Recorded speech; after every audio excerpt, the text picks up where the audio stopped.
played a story game and thought, who would pick that choice? You know, those decisions that seem so cruel, so reckless, that make you wonder what kind of person would ever select them.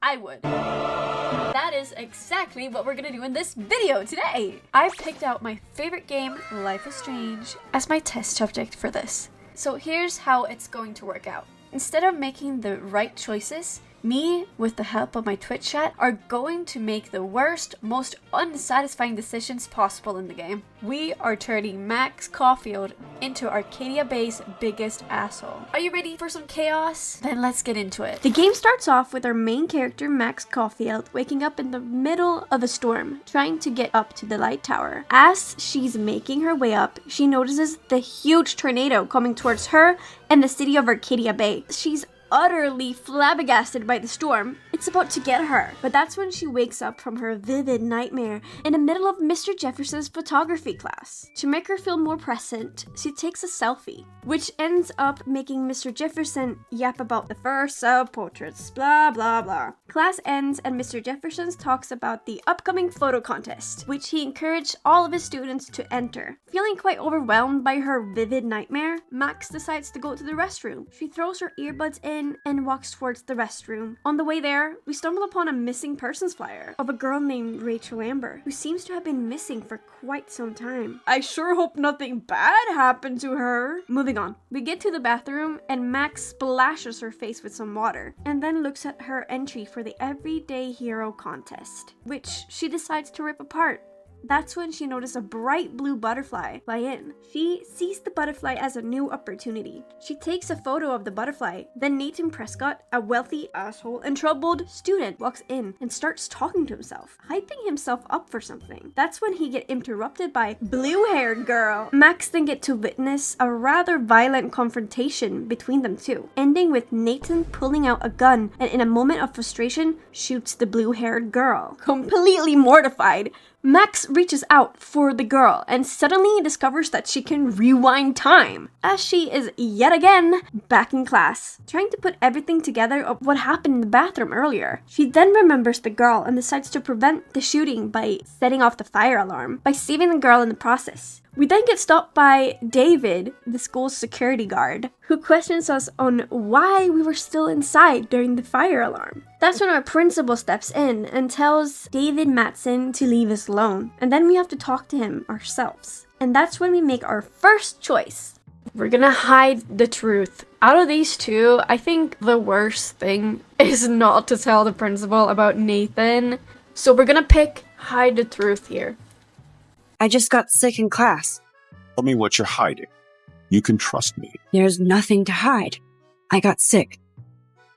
It happens, you know. Our principal then gets all pissed off for no reason at all, and then tells us to just run along with the rest of the students. So we walk on out to cause some mayhem. We're in the front of the school, and there's a few bad things or rude things we can do. First bad thing we can do is to ignore Ms. Grant over here. We can talk to her and she will ask us to sign a petition. Excuse me, Max. No, we're gonna be an asshole towards Daniel right here. He's gonna ask if he can draw us a self-portrait, and we're gonna say no. Hi, Max. Could I ask you a question? Would you mind letting me sketch you? I do put my sketches on Facebook though. Hell no! Never mind. I guess you would be too ashamed. Next up, we're gonna talk to Justin so we can make this guy hurt himself. That's just an asshole move. Check out the mag. Pump trash. Oh yeah. Yeah? Bring it. What's your first move gonna be? Jump. Jump? You're such a poser. If you can't even name a simple nose slide or a tray flip, you should walk on. Yo, Justin. I came to no I slide. can no slide. But I'd love to see somebody do a tray flip. Oh, sick. Okay, We're not now I have posers. to think which one it No, is, actually. I just can't skate worth shit. Aw, check it. We're gonna destroy some rails for you. What do you want to see? Is it a 3 flip? I think so. Let's get I think Trevor so. all over that action. Hey! There we go. And now we made Trevor hurt himself. And we can take a photo of him. Poor guy. Honestly, I feel bad, but we need to keep going. Next up, we need to head to Max's dormitory to get Warren's flash drive. As she's approaching the dorm, she encounters none other than Victoria Chase, the mean girl of Blackwell. Victoria and her minions are blocking the entrance. Victoria, who's well known as a biatch, refuses to let Max get past. Her and her friends then starts to taunt Max by taking an unflattering photo of her. That little rat! But with a little rewinding to mess with Samuel's paint bucket and then the sprinkler system, Victoria and company gets all wet and the bucket falls down on Victoria, covering her in white paint. You okay, Victoria? Oh, Samuel, sorry. Wet paint is not good for hair, no? Get the hell away from me, weirdo! Humiliated and furious, Victoria is now left in a very vulnerable position, which leaves us to our next decision. Hey, Victoria. What do you want, Max? We're at our second choice, and we're gonna make fun of her. It's what she deserves in this run. Don't say a word, Max. Oh, wait. Hold Well, that pose. Oh shit! And no filter needed before I post this. Please move. Honestly, I feel kind of bad. You do that? I know where you live. Okay, actually, I kind of feel bad after doing Victoria that dirty. Moving on! Now we have to go into our room and get Warren's flash drive. About time. This has taken way too long. In our room, we have the choice to water our little houseplant, Lisa, which we're not gonna do. Then we find a little note left by Dana, telling us to go to her room for the drive. Seriously? Out we go again! Now, this part of the game I called the side quest. Basically, Dana and Juliet has some drama going on, which was all made up by none other than, you already know, Victoria. To help them get to the bottom of the situation, we have to go into Victoria's room. In her room, we can mess with Victoria a little bit. We can also do another asshole-ish thing in Victoria's room. We can mess up her photos, Let's play a little photo Tetris. which and leave I don't believe is so asshole-ish. Let's move but this here. we're gonna do it either and way. This one there. A pattern is emerging. And the side quest continues. Hooray! They really don't want to make this easy for us. Dana and Juliet makes up, and everything is rainbows and sunshines. You set me free. Thank you. After Dana thanks us for helping her, we can get Max into some more trouble by being super noisy and looking at Dana's belongings. So we can look at this right here, pregnancy test. And she'll get a little bit offended if we look at it, which is very understandable. Max, that's mine. You're not helpful.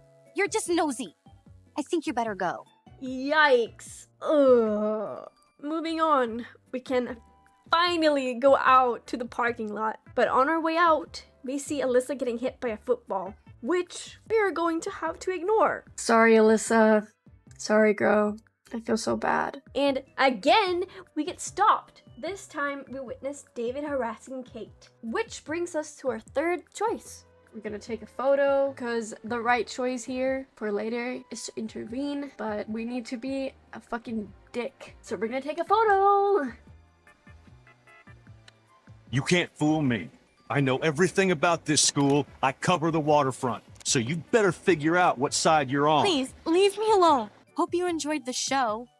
Thanks for nothing, Max. Oh, that was awful. I feel so bad for Kate. But we have to move forward. Now we're finally at the parking lot where we get to meet my favorite character, Warren, for the first time. Hey, Warren. Anyway, we have a little chit chat with Warren. Max needs to get this whole rewind power off her chest. Max Caulfield, right? Ugh, Nathan's here. Woo. He starts arguing with us. He figured that we saw everything in the bathroom earlier. Things are getting a little heated, and Warren tells Nathan off. But Nathan just headbutts Warren to the ground? The fuck? And then starts choking Max? Max then gets him off her, and that's when a truck all of a sudden pulls over to them. Turns out the blue-haired girl is Max's old friend, Chloe. They recognize each other and Max jump in the car and they drive into the sunset. Your punk asses out of there now! Ignore Nathan. Ignore him. In the car, Max and Chloe catch up. But that's when Okay. Man, are you serious? Max's camera has officially taken a shit. Chloe offers to take her back to her place where she can use her step tools to fix her camera. Before we can get our tiny tools, we have to put on some music for Chloe so she can relax. Now we can finally escape Chloe's prison. We have to find the tools in the garage. The tools are inconveniently placed right on top of this. Turning it on shakes the tools down to the floor. But Max can't apparently bend down and reach for the tools. So we have to rewind. Ta-da! Now we get to go upstairs to Chloe's room again, and we're trying to fix our camera. I can't fix this thing. Are these your new photos?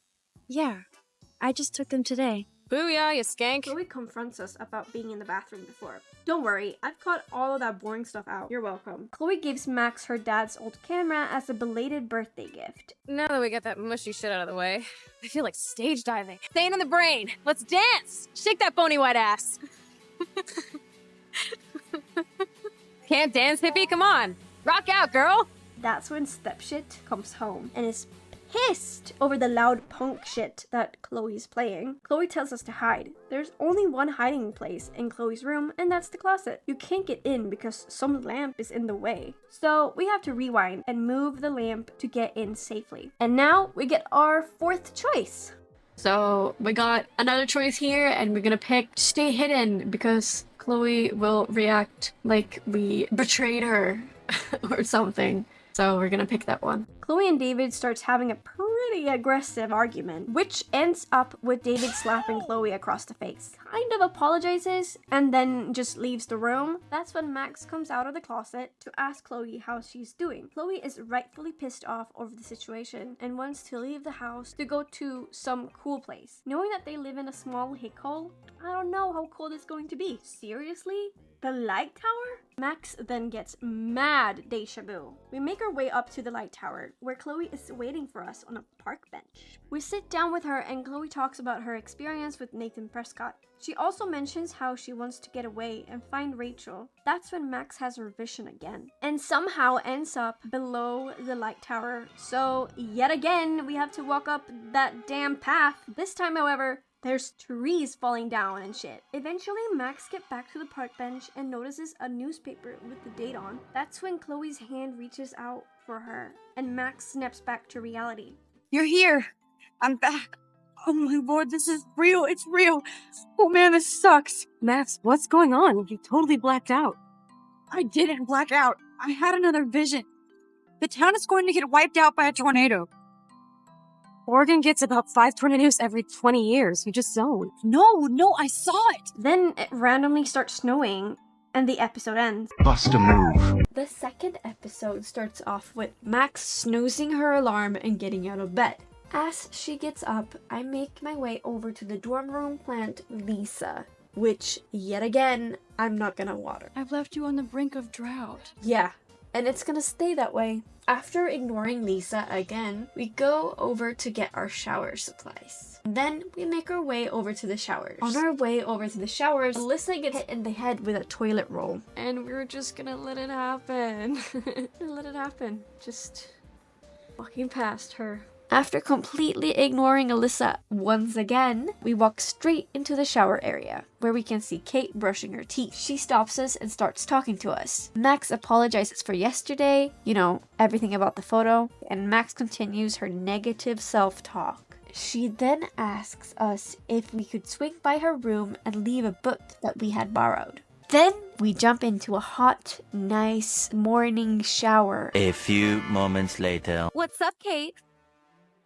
School. Oh my god. It's her. Victoria the rat comes in the bathroom and starts to hassle poor Kate about that damn video again. Girl, you need to let it go. You're going to be sorry someday. Yuck. I still have goddamn paint all over my face. Anyway, let's leave the link to Kate's video so everybody gets a chance to see her in action. She then decides to write the link to Kate's video on the bathroom mirror to pasture poor Kate even more and spread that video even more. Max finishes her shower and we walk on over to the mirror with the link on it. So here's the link, and we're not gonna erase it. We're just gonna leave. Oh, this hurts so much. Better move on. We run over to our room. As we walk in, our room is a mess. Completely wrecked by, you guessed it, Victoria. This is why I don't like Victoria. But look, she left a cute little note for us. How nice of her. Better clean this mess up. Alright, now let's get that book for Kate. And here it is. Beautiful. We just found, oh my god. And we spilled soda all over Kate's book. Great. Let's rewind and move that fucking glass out of the way. Who puts a glass there anyway? Now that we have safely saved Kate's book, we can get ready for the day by putting on a real nice outfit for Max to wear today. Alright, beautiful. And now we're ready to go over to Kate's room to give back her book. We knock on her door and Kate let us in. We go in with no hesitation and we realize that Kate's room is looking very gloomish. We walk on over to Kate and Kate starts pastoring us again about the whole David and the photo thing that happened the other day. Then we start talking about her video. We ask her if she could tell us more about the video. She tells us that she went to a Vortex party and ended up making out with a bunch of people, but she can't remember any of it. We ask Kate even more questions about it. We ask if she was drinking and Kate let us know that she didn't drink enough to get that drunk. But we keep on being annoying and asking if she's sure she only had one sip. The conversation continues and we start getting into if maybe she was drugged. Kate explains that she got dizzy and felt sick and that Nathan said he would help her. Yeah, right. Nathan helping? I don't think so. Kate then tells us to put her book by her bag. As we're putting her book away, So Max, can I ask you a question? I need to find out if Nathan Prescott helped me or hurt me after that party. so what would be the worst choice here? Go to the police, which I think she will take pretty positively. She'll be like, yes, that's a great idea. I think it's look for proof. Look for proof.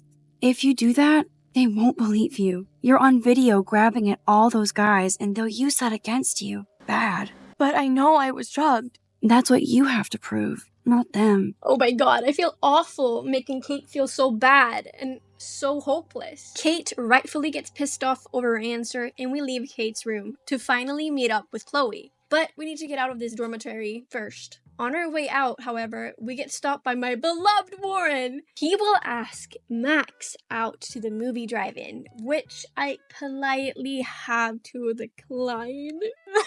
I'm so sorry, Warren. But after that, we can go on the bus and we get to see a very beautiful montage of us on the bus.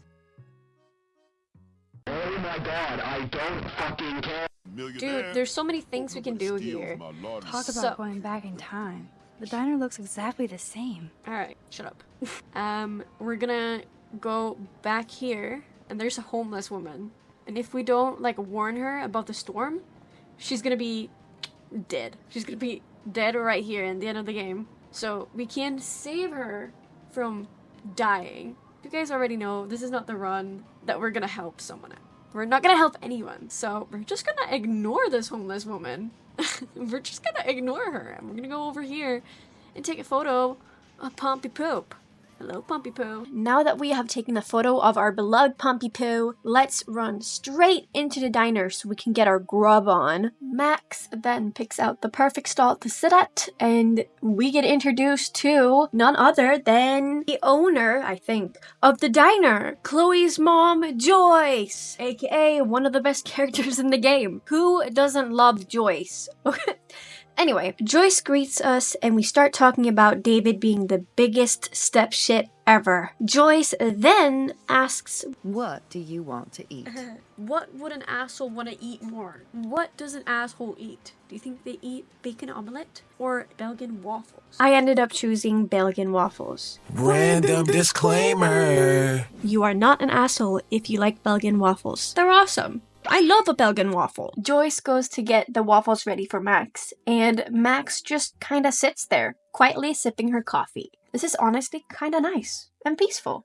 Joy brings us our grub, and guess who comes walking in? Chloe. Right as we were talking about her.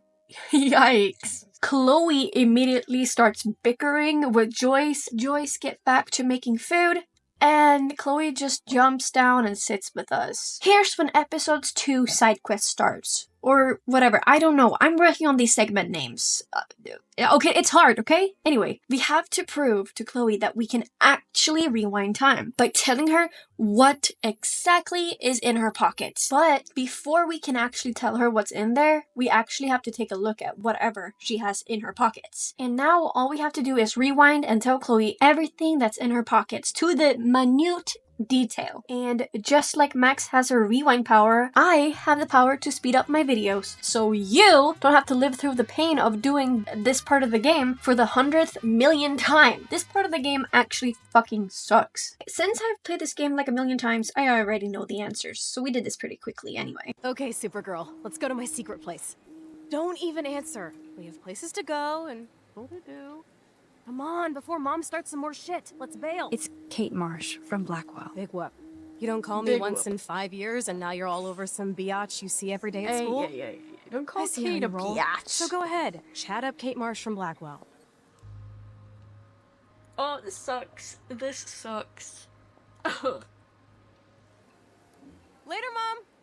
Bye, Joyce. Freedom. I feel bad about Kate. She'll I do survive you not too. taking that one call. Now follow me, young Squire She Max, won't. so we can Chloe, seriously she tap your won't. power and rule the world. Sorry, Kate. We leave the diner and Chloe takes us to the junkyard to play around with her stepdildo's gun. We then enter Side Quest B, Find the Bottles, part of the game, aka the most annoying part of the game. After finding all 5 bottles, we bring them back to Chloe and set them all up. We then use Max's power to help Chloe's shitty ass aim. See, this is why she shouldn't have a gun. Either way, we help Chloe shoot her little bottles, and then we end up shooting an old car tire, so it falls over, almost crushing us. Chloe is enjoying herself and Max's power, but that's when Max's nose starts bleeding again. And yet again, she faints, and we get to see a crazy glimpse of the storm, for the 100th time. Woo! Storm! Yay! Max comes out of it, and her and Chloe are about to leave the junkyard. But before they leave, Chloe hands Max the gun for her to look at. But that's when Frank comes over to investigate the gunshots. What are you hiding there, girlie? Let me see. He notices how Max is hiding something behind her back. Ultimately, Chloe just has to rattle him up by questioning him on why he has Rachel's bracelet. He then pulls out the smallest, tiniest little knife I've ever seen in my entire life and threatens Chloe with it. Please step back. You're kidding. Put that down. So, what's the next move from us? What's this move? Don't shoot or shoot? I mean, if we don't shoot, he's just gonna take the gun, which would be kind of bad. And if we shoot, we just embarrass ourselves. Probably don't want to shoot him because he takes the gun, right? Don't shoot because he Come will on, take the girlie. gun. Shoot me. See, he's gonna take it and then he's gonna keep Christ. And now we don't have a gun anymore. Yay! Frank tells Chloe that she needs to pay him back by Friday, or he'll kill her with a gun that he just took from us. After Frank leaves, Chloe cusses Max out. Chloe then decides that we should totally leave the junkyard because her secret lair doesn't feel secret anymore. We leave and we end up walking on these train tracks. Dude, is there not anything else we can do? We then, for some reason, just lay down on the train tracks. Like, that's not dangerous at all, is it? We talk about Chloe and Frank, and then why Frank would have Rachel's bracelet. Max then walks up and sees the perfect opportunity to take a photo. But that's when, you guessed it, she sees the storm again. Wow, who would have thought we would see the storm again? Wow, that's crazy. She comes back from her daydream, and Chloe is somehow stuck in the train tracks. And there's a train that's about to come their way. Max has to quickly find a way to help Chloe get unstuck from the train tracks. By breaking into this little room thing, we can find some pliers, and then we can cut the wires. And somehow Chloe gets unstuck by herself just in time that we do this. Like, she couldn't have just taken off her fucking shoe. Either way, after that close call, Max has to go back to class. Chloe drives us there, and... Do you know about chaos theory? holy shit. She just said the title of the episode! Is this breaking the fourth wall? We then get into school and we got some spare time, but that gets interrupted quickly by Step Shart David. He wants to talk about everything with Chloe and how he hit her and so on, and then somehow brings Kate into it. Alright, let's just move on. Warren sends us a text to come over to his classroom. Normally, you would help him out with his experiment by asking Miss Grant about the experiment and how to successfully do it. However, we are not going to do that. I'm so sorry, Warren.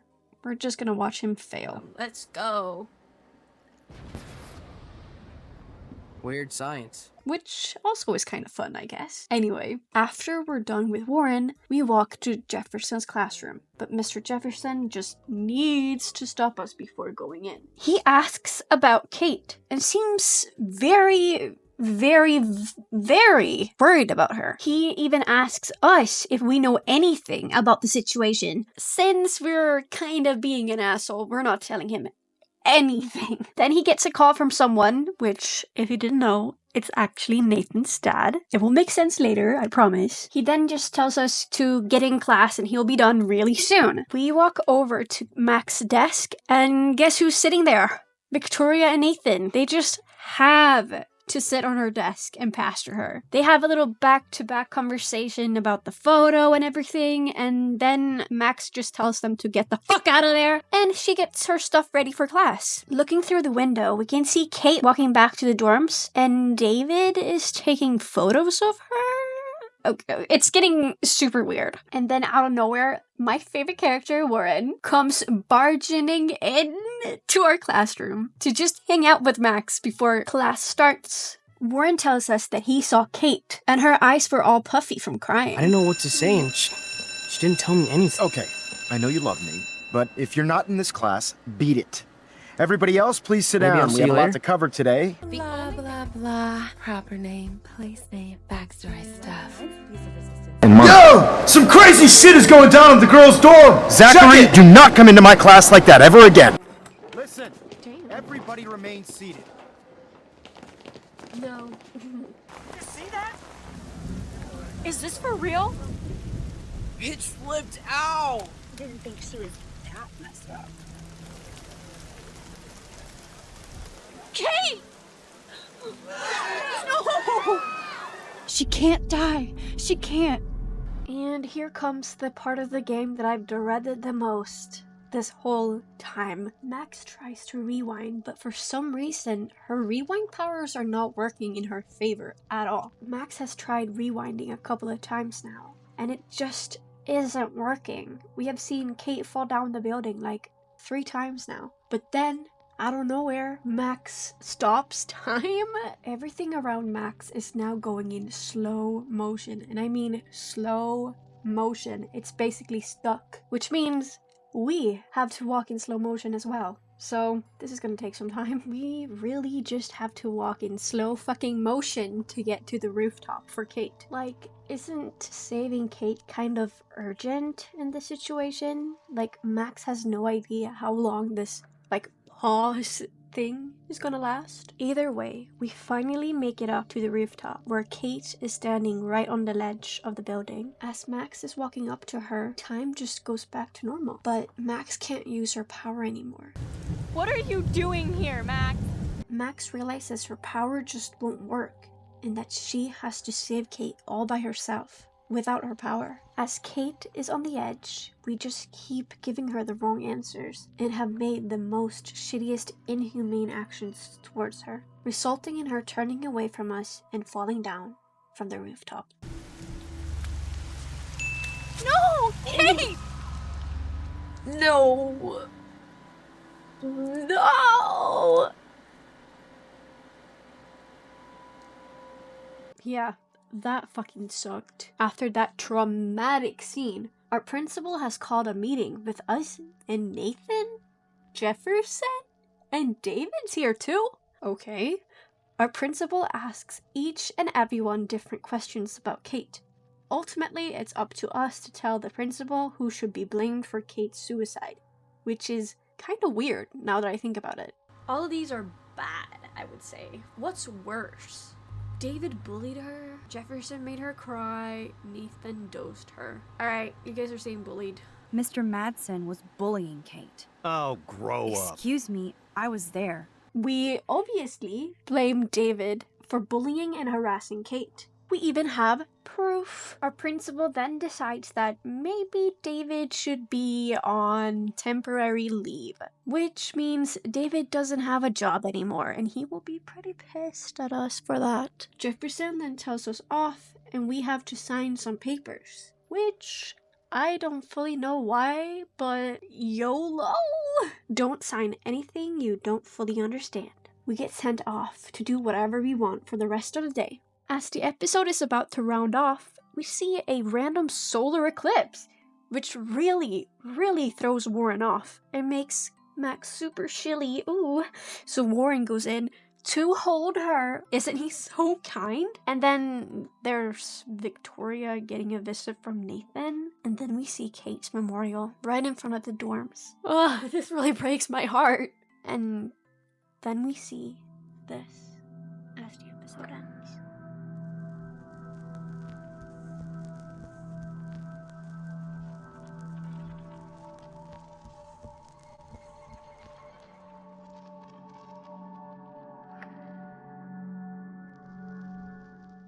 Holy shit, we're already on episode 3. Alright, episode 3 starts off the same evening after, Max has fallen asleep at her laptop and suddenly wakes up from a nightmare. She then gets a text from Chloe to come out and meet up with her in the middle of the night. Okay, but before we go, we need to check on the houseplant, Lisa. Oh no.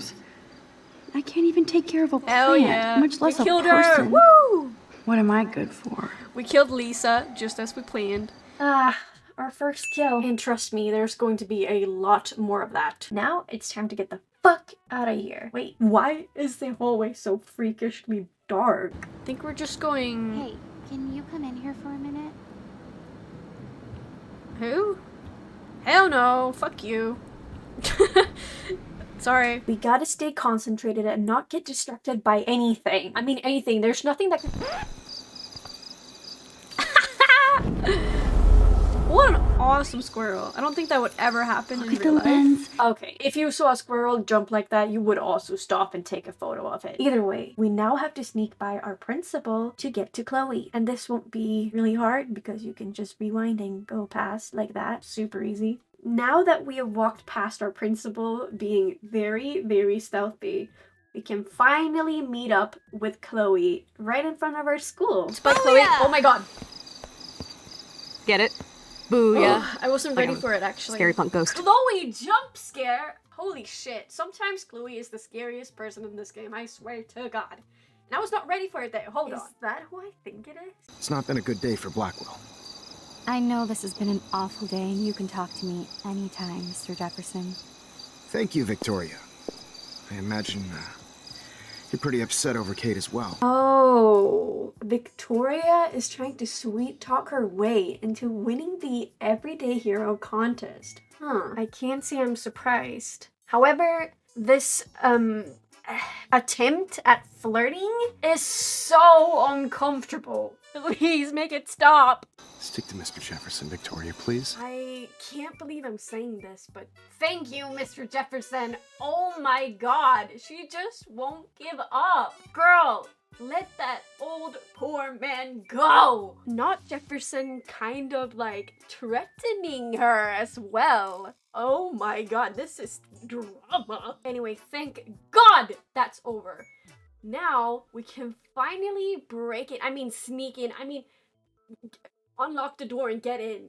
I love committing crimes. But Nelly, isn't that considered breaking and entering? Yes, it is. But Chloe tries to convince us that it isn't all that bad since, we do have the keys. And I can't believe I'm saying this either. But I think she has a point for once. Alright, we're already in, so we might as well do the crime and do the time or whatever. It's finally time to get into the principal's office. But for some reason... What the fuck? The security officer should have the key to the principal's office. He's hiding shit, like everybody here. Well, now we definitely have to get this door open. Why the hell do we not have the key? Couldn't they just have seen if the key was on the thing? Now we have to look for a key, and we look everywhere. Nothing here. Dead end. Boring. Crap. No keys here. No key for thee. We have to find another way in. But I'll use my DIY lockpick tools while you come up with a better plan. My plan has a name. Hey Warren, you busy? No key calls for drastic measures. We call Warren to give us a makeshift fucking pipe bomb recipe, whatever, instructions, I don't even know what to call it. And Max just plays it off as if it's just for fun that she's asking about a pipe bomb. Okay. But anyway, we now have a real, maybe functioning plan to open the principal's door. So we better get to getting all the supplies that Warren had just texted us. First of all, we need to get a can to put everything into. Release the crack can. It's all mine anyway. Okay, and now that we got the can, surely the rest of the supplies are in the science classroom? Whatever you call it, I don't even know. Alright, we have a choice here to change Warren's grade. Only a B-? Warren has shattered my faith. Of course, I'm barely passing science. We can change the grade. However, this is the asshole route, so we're not gonna do anything. Sorry, Warren. Maybe next time I'll help you out with your grade. Anyway, now we need to focus. I want to get all the supplies quickly because honestly, I'm getting kind of bored of running around the school. And honestly, guys, all the schools after hours freak me out. I mean, come on. It's weird to be at school after hours. Be real. Anyway, let's get this tape and get going. I just want to get this over with. Come on, Max, hurry the fuck up. Actually, it's me running, so Nelly, hurry the fuck up. I swear to God, if she doesn't say, "Oh man, you cereal," in the new game, I will literally sue. I will sue. I will ask her the money back. Take it easy on the door, Chloe. Let's try this instead. Boom! Literally. This is so cool. Get ready to haul ass. Lame.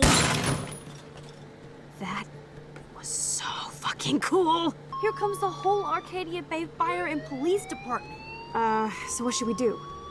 This. Check this out, girl.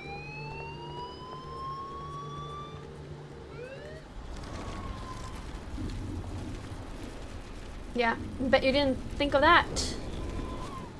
You didn't see that coming, did you now? We're now in the principal's office! Yay! And now we surprise Chloe. Damn, I sounded so disappointed there. I'm so sorry. But anyway, we're now in the office and we can finally start snooping around. I wonder what we will find in here. Chloe takes a weird liking to this ugly chair. Honestly, it's not that ugly, to be honest. But anyway, we need to snoop around. Finally, in the office. I start looking around and first of all I go look here and there's nothing there. Damn it. But now we finally find something and look, it's Rachel's information sheet. Even Chloe's. Man, I don't blame the principal for expelling Chloe. Bad Chloe. Well, yeah, but what about Nathan and Kate? Okay, here it is. Here's Nathan's, Max, Victoria's, and also Warren. But where is Kate's information sheet? Oh, here it is. Is it even okay for me to look at this? I'll do it anyway. We now basically have every piece of information on all the characters in the game. And now it's time for some foreshadowing. It's time to hack into the principal's computer. Surely there's nothing on there that could be hinting to something or someone being something or anything. I mean, surely there's nothing on there, you know. What, a drawing? Rachel in the dark room? What the fuck does that even mean? What's a dark room anyway? We should totally ignore that because that's so, like, who cares? You know, like, paranoid. Maybe we shouldn't leave without a gift. No, you are not taking the cozy chair. Max, do your powers include mind reading? We should definitely get out of here. We pressed our luck enough. Hello, what have we here? Oh yeah, the money. Holy shit! Jackpot! Cha-ching! Wow, sir. That's a lot for the handicapped fund. Dude, there's and they need it. $5,000 The handicapped fund definitely deserves the money. This'll chill him out after our knife showdown yesterday. Are you gonna make a big issue out of this? Of Or just rewind and course. take the In greenbacks for reality, I yourself? would. I hope you do that instead of lecturing me. Oh, this is so annoying. We're stealing the money because we're an asshole, and we're gonna take money from the handicapped, which is like the worst thing you can do. And why would you do that? Seriously though, why would you do that? It's honestly quite evil even. It's evil. I'm not even being an asshole anymore. I'm being straight up evil. Anyway, we took the money and Chloe is happy as ever. What a surprise. I feel like shit for taking that money. I feel like shit playing this game like this. I can't believe I said that, but I mean, I was so right. Okay, let's get out of here before we get in it. What? Going to the pool area? Are you serious? Aren't we just gonna get in more trouble if anyone finds us? Right, I guess we deserve a little splish splash. I'm still kind of confused why we're going to the pool, but, here we are, I guess. So, we then get the choice where Chloe asked for the boys or the girls' locker room. I had no idea, so I asked my chat, and they really want to go into the boys' locker room. So, boys' locker room it is, and Chloe calls me a fucking perp. What a rude bitch! Anyway, we go in, there's not much to see, so I go straight to the pool, and Chloe is just sitting there on the edge in the dark. Oh, I see. She wants me to turn on the light. Why couldn't she just have done it herself? Why do I have to do everything in this game? Can't Chloe get up on her ass and do it herself for once? Okay, sorry. I turn on the light and I'm still using my flashlight because obviously it's not light enough. Oh, and Chloe's ready to jump in. Here we go. Whoop! There she goes. It seems like Chloe's really enjoying the water. Maybe we should jump in, right? Or is she just gonna stand there? Surely not. Oh, here we go. Hell yeah. Now we can finally take our well-deserved splish splash. While they are splish splashing, let's talk, guys. So, this video has been taking me ages to make. So, if you've gotten this far into the video, please leave a like and a cute comment like, Nelly, you're so awesome, or whatever you want to say. And if you enjoy this video, please let me know and maybe I'll do more. Anyway, thank you. Let's get back to commentary. Wow, they're really enjoying this little splish splash session. After splish splashing for a while, they start to have a serious talk about Kate and Rachel. Max also kind of questions her power, but Chloe shuts it down immediately by telling her that maybe she should start looking forward in time instead of backwards. And then they have this talk about maybe they're connected, because without Chloe, Max would have never found out her powers. Maybe she would. Anyway, I guess all that talking about Kate and Rachel and all that got them all bored. It's finally time to get our asses out of this pool. We have been here for a while now. And honestly, guys, I'm getting kind of bored of cutscenes. I want to play the game as well. Anyway, we get changed. I think we're ready to leave. Except we kind of smell bad. Oh god, someone's here. Okay, we gotta run out of here quick. Girl, I do not want to get a fine for breaking and entering. I'm too young for this. I'm too young. Why the fuck was I looking at a sock for that long? Oh no. There's more people here. Okay. Alright. We need to be stealthy again. Don't worry. I am great at being stealthy. I mean, come on. Check this out. Holy shit. Hiding behind the lockers? Can you believe it? I am so good at this game. Seriously though, this part of the game is so stupid and so easy. Holy crap.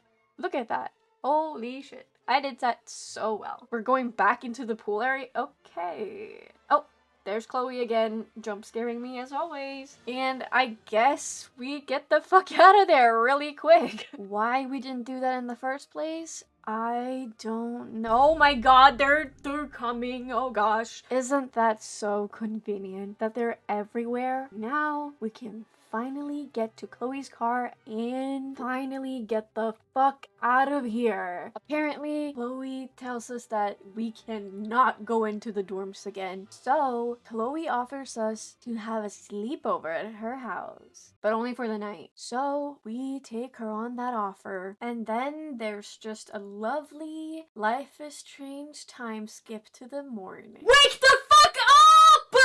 Okay, sorry about that. We wake up just like any beauty influencer would in their morning routine vlog. Max being Max, she needs to capture the moment, so she picks up her camera and... Photobomb! Photo hog. And now we have a photo in bed with a bae. And now it's time for Chloe to wake and bake and for us to get ready for school. Alright, I don't know why I sounded like that, but here we go. We get straight up out of bed because I'm not wasting any time in bed with Chloe. Sorry guys. And we need to get dressed for the day, of course. But our clothes stinks. It reeks even of chlorine. We cannot walk around like that in school. So Chloe offers us to check her fashion haul for anything that we might be able to wear. Conveniently, Rachel had left some clothes over and she is our size. But it isn't really Max style. Chloe low-key sneaks in a little diss at Max swag and that's not cool. But anyway, Chloe encourages Max to stop second guessing herself and let her inner punk girl come out. Then Chloe gets unhinged and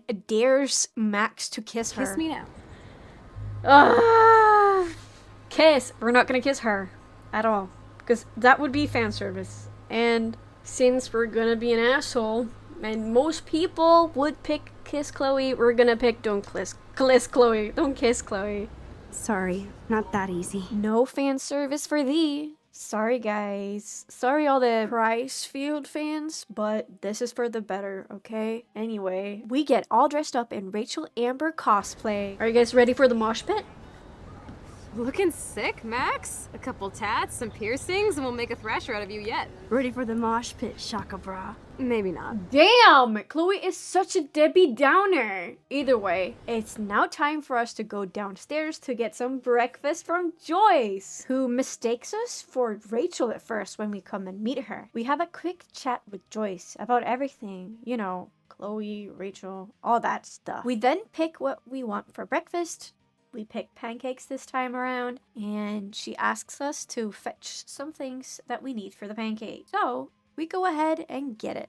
Eggs and milk. So I found the eggs and the milk is on the table for some reason, and we go ahead and deliver it straight to Joyce so she can start making those pancakes. We then start talking about Rachel again and how Joyce is really hopeful that nothing bad has happened to Rachel. And I think so too, of course. Of course she's fine. Right, guys? Come on. Nothing bad could ever happen to Rachel, right? Anyway, it's time for us to go eat our breakfast. We walk on over to the table and we sit our fat ass down so we can later get those yummy pancakes delivered straight from the pan to our tummy. Joyce comes over and gives us the pancakes, and look at these pancakes. They look so good, don't they? Anyway, we start hammering down these pancakes immediately. I mean, look. They looked so good. While we're eating, Joyce comes over with an old picture album from when Max and Chloe were younger. While looking through the photo album, Joyce suddenly stops at this particular photo. It's the last picture William ever took, on the same day that he died, which is kind of a weird thing to do at breakfast, but I get it, Joyce.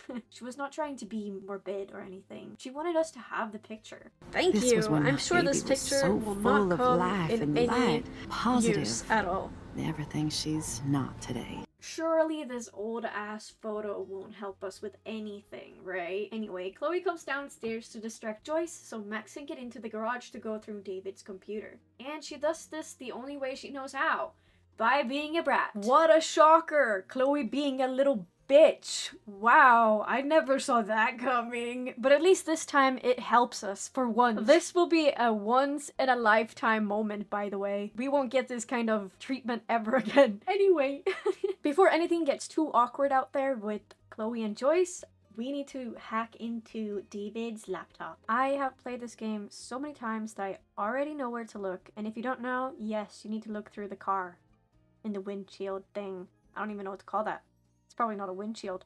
Anyway, we go to the laptop and we get in. Boom, we're in. Okay, so let's see what this guy has on his laptop. There's a bunch of files on his laptop. On Rachel, Kate, even on Max. This is so weird. We need to go and tell Chloe immediately. She needs to know what her step asshole is doing. Come on, walk faster. Okay, we tell her and oh my god. David just has to come home right now, doesn't he? This man and timing. Oh my god. Oh, and he's not in a good mood at all. He's even being rude to Joyce. Who could be mean and rude to Joyce? Look at her. She's the best character in the game. There we go. He's even being rude to Max for wearing Rachel's clothes. This is honestly kind of out of pocket. But as women do, like David says, we jump on David standing up for each other. And then this happens. So what would be worse here? Siding with David or siding with Chloe? Side with Chloe? That would actually benefit us, wouldn't it? What would be worse though? Like, we can't pick anything that actually helps us. Then we have to side with David, don't we? Because if we side with Chloe, she'd be like, I knew you were on my side. So me and chat decided to go with the Chloe option. Since, well, you'll see. And also, Joyce will believe us about what David has been doing in secret in their garage and basically kicks David out of her house. Such a fucking girl boss here. I love you, Joyce. Go the fuck off. Well, after arguing a little bit between step-parent and parent, we have now officially ruined a relationship between two adults. Yippee! And now it is time to get into Frank's RV. The only reason we need to get into Frank's RV is that we need to find out if Frank and Rachel were more than just friends for Chloe's sake. Of course, it's always about Chloe. We also need to know who's been buying from Frank, so we can figure out if Kate was drugged by Nathan or not. Okay, so while Frank is eating his beans, we try to get into the RV, and of course, it is locked. Chloe then comes up with a really stupid idea how to get into Frank's RV, but we have a better way, and that's rewind. Is it on? Is it on? Yes. Okay. Okay. Speed running in. Okay. Good lord, bacon. I'm ready to nosh again. Okay. We need to talk to the cop. Never mind me, officer. Alright, we need to do this first. Drug dealer's key. Talk to Frank. You eat like a pig. Try the floor. I was eating those bees. Are you fucking insane? I was eating those bees!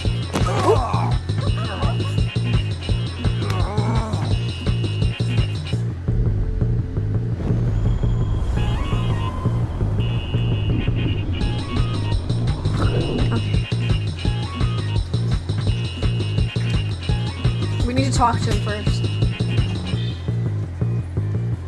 She's gonna politely ask for the keys. You have serious balls, little girl. But hanging out with Chloe, playing with guns, and dressing up like Rachel doesn't make you cool or tough. What the fuck do you want? Take a picture of me and I'll break your fucking camera. How do you know these are Rachel's clothes? Because she looks beautiful in them and you look like ass. You're lucky I just took that gun from you. Grab your keys and let's check out your RV. Let's not. You fucking creep me out. Real. Or even Nathan.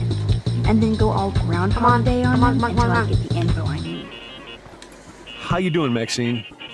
I'm so sorry you had to be up there with Kate when she, Shut up. you know, just know that we're proud of you for going up there. Thanks, Officer Barry. I know you guys deal with this stuff way more than me, but it is hard to deal with. I'm glad you're representing Blackpool Academy.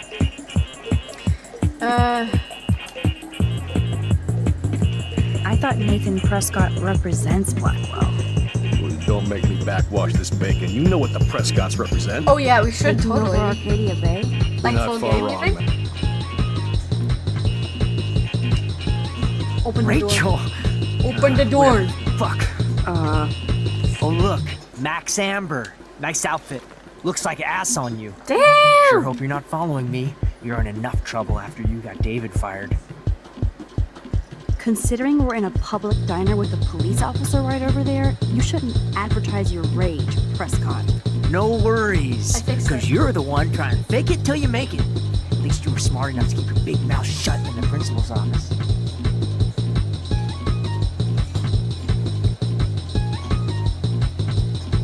Drugs for Listen, sale? Nathan. I'll take back everything I said about you. If you hook me up with Frank. 5 minutes? I don't blame Oh you my for goodness. getting extra work. Look, sometimes I check up on the Prescott family to make sure they're doing all right. Nathan included. Keep this quiet, Max. Just keep quiet. Right-to-yo. By the way, Frank, I was wondering if you had any, higher education. Oh, yeah, sure. Do you want the after-school special to go with that? Jesus. Look, I don't sell anything but bottles to feed me and my dog.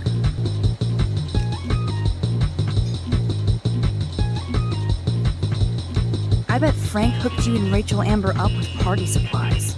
Nice try. Rachel partied like a fiend on her own. More than me. I doubt that. Ugh. Like you would know, virgin. Shut up. Even that pig over there knows Rachel hung out more with Frank. I mean, don't talk to the cop about that, dumbass. What can I do for you, Max? We'll talk about Rachel and Frank. Nathan said that Rachel Amber represents Blackwell.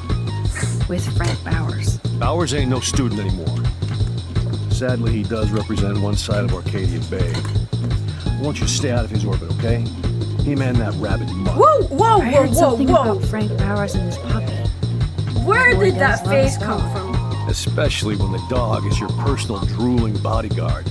Big dog. You act so scary, but you did save all those dogs. One, I'm not acting.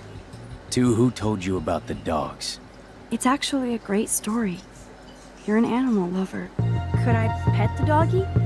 I could go grab him from your RV right now. I won't even let you pick up the dog shit. I'm afraid I'll have to take your keys now. Fuck. I don't know if I actually can do that to myself. I mean, Key brought. Now back to Chloe. gotta do it quick, like a band-aid. Okay, we don't need the music anymore. And now Elizabeth gets splashed, and we're not gonna fix it. I'm sorry, guys. I would never actually The do amazing this. Spider Max. I've never I done couldn't this have in done one it of my without runs. Ryan. I've never ever Let's get in done and this out. before. I don't think this is You'll a need good this, idea. Max. Don't do this in real life. Do I do it? Am I really gonna go that low? Fuck, I don't want to see a dog get, like, ran over by a car. Eat the treat, boy.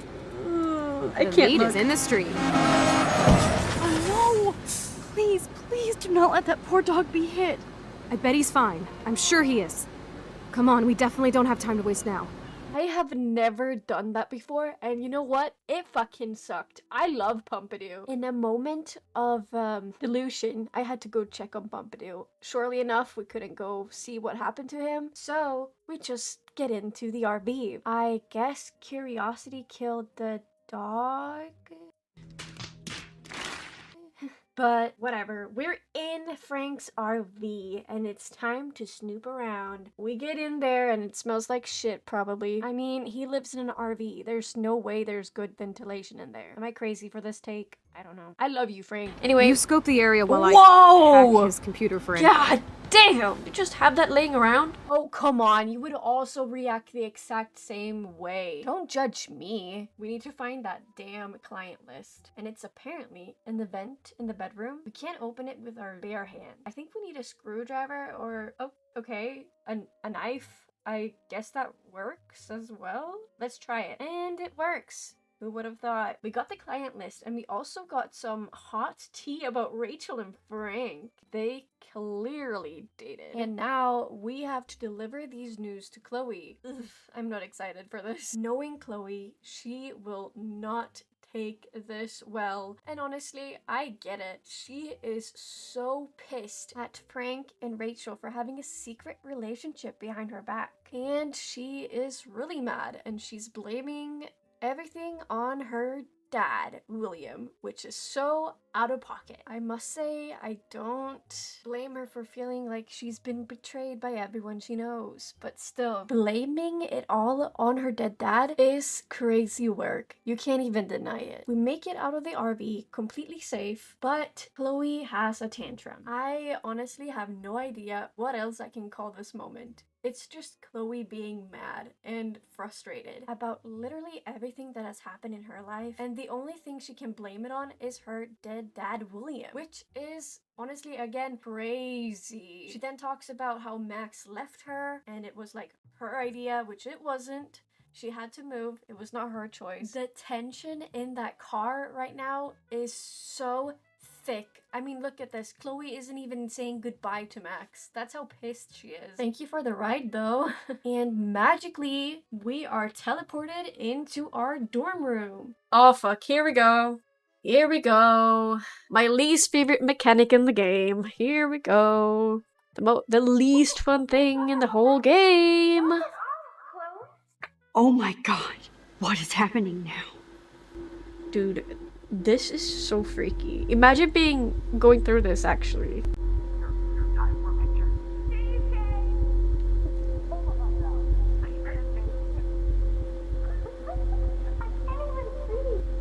Is it this way and that way?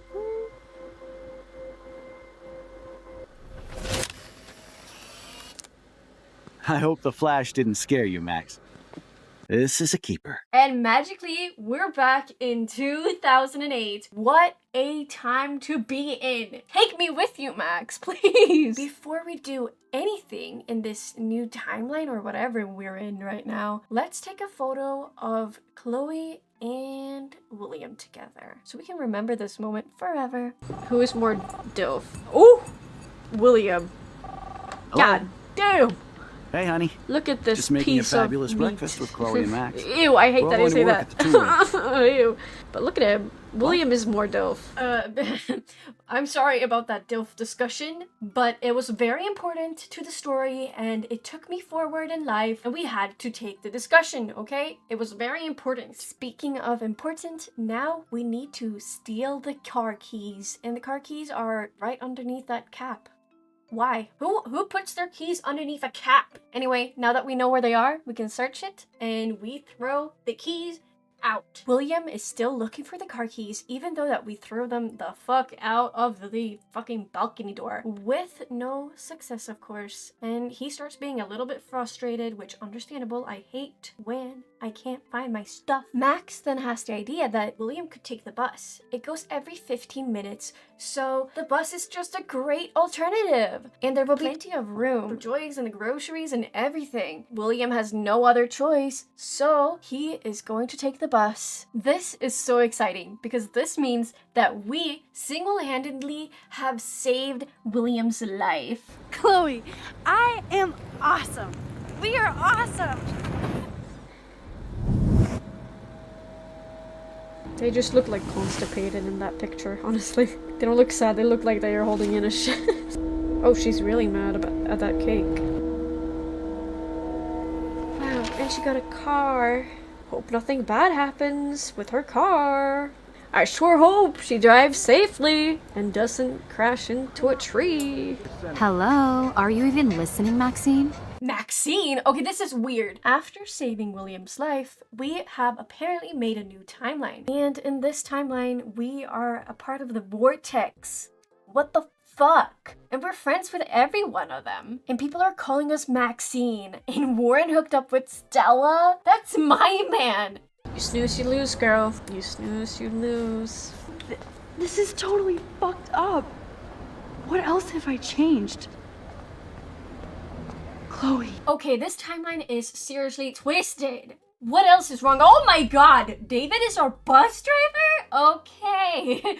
This is twisted. I hope nothing bad has happened to Chloe, because surely that would never happen, right? After a beautiful bus ride, we run up that hill and we finally make it to Chloe's house. Everything seems about normal. Her bedroom window is open. Everything seems like it's the way it should be. We walk on over to the door quite slowly, to be honest, and we go for the knock. None other than William opens the door, which reassures Max that saving William actually worked and that her power is way more powerful. Even though William is a gilf, and I love that man, we want to see Chloe. William tells us that Chloe can't wait to see us. He calls her over and this happened. I was so shocked. Like my jaw was honestly on the ground.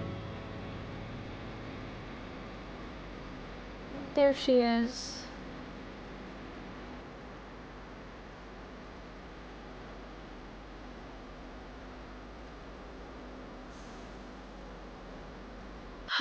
Here we go, episode 4. This has been a wild ride, guys. Thank you for watching this long. Holy shit. We are still in this weird timeline where everything is different. Even though this timeline is weird and fucked up in every single way, Max and Chloe still manages to have a good old time together by talking and walking on the beach together. They decide to stop and just continue talking, just standing there looking at the dead whales. Are they whales? I don't know, but it's quite the scene, I must say. Anyway, let's get back on topic. Chloe then opens up a little bit more about what actually happened to her in that car crash. Hearing Chloe talk about this very traumatic experience is so disheartening. We already know the type of person Chloe would be unless this happened to her, which just makes it worse. Even though I'm not the biggest Chloe fan, y'all already know this, I can't help but feel bad for Chloe in this moment. This is not her, you know? They did a really good job making this feel dystopian in a casual setting. It is hella cold out here.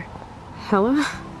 I hate that word, no offense. You know what, Chloe? I do take offense. Anyway, Chloe gets cold, so they decide to go right back to Chloe's house, which seems to be one of the only things that are almost the same. The only difference being that Chloe's room is now downstairs and it's a medical cell. Again, this timeline feels so dystopian, especially seeing Chloe this way. But she says that she still gets her rage on, which at least there's some of Chloe still in there. After they've been talking for what seems like hours, Chloe needs us to get her drink on. Nothing crazy, just some water. And of course, we have to get up and get it for her. No problem at all. Except, what am I doing over here? The water, there we go. Okay, Chloe finally gets her drink on. She tells us she probably haven't talked this much in a whole year, which is crazy.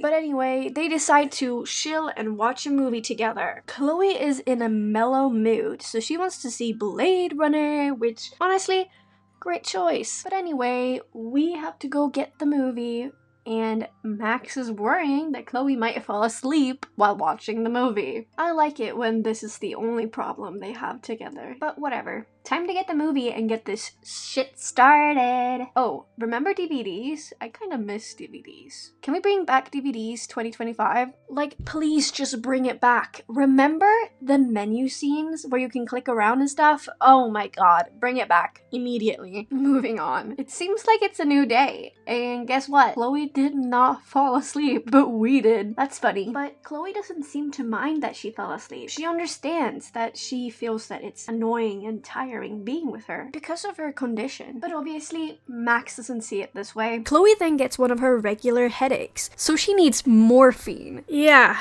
Are you even allowed to have morphine at home? Even in this, like, circumstance? Whatever. Chloe basically reassures Max that it's nothing crazy. It's just Star Trek shit. So, she tells us it's upstairs and we go get it as fast as we can. Obviously, Chloe is in great pain, so we need to get this morphine. Hold on! William! Ooh, should I talk to him? What is he looking at? Okay, never mind. Should I? Whoa, look at that. A text message from Victoria? And why does she seem, like, sincere here? I don't know. Don't care. What do I have to get again? Oh, right. Okay, the morphine. Oh my god, I almost forgot the morphine. Okay, we eventually make it upstairs, and it's in the bathroom if I remember correctly, so I'm just trying to look around, trying to find it. Oh, we need to turn on the light. Of course.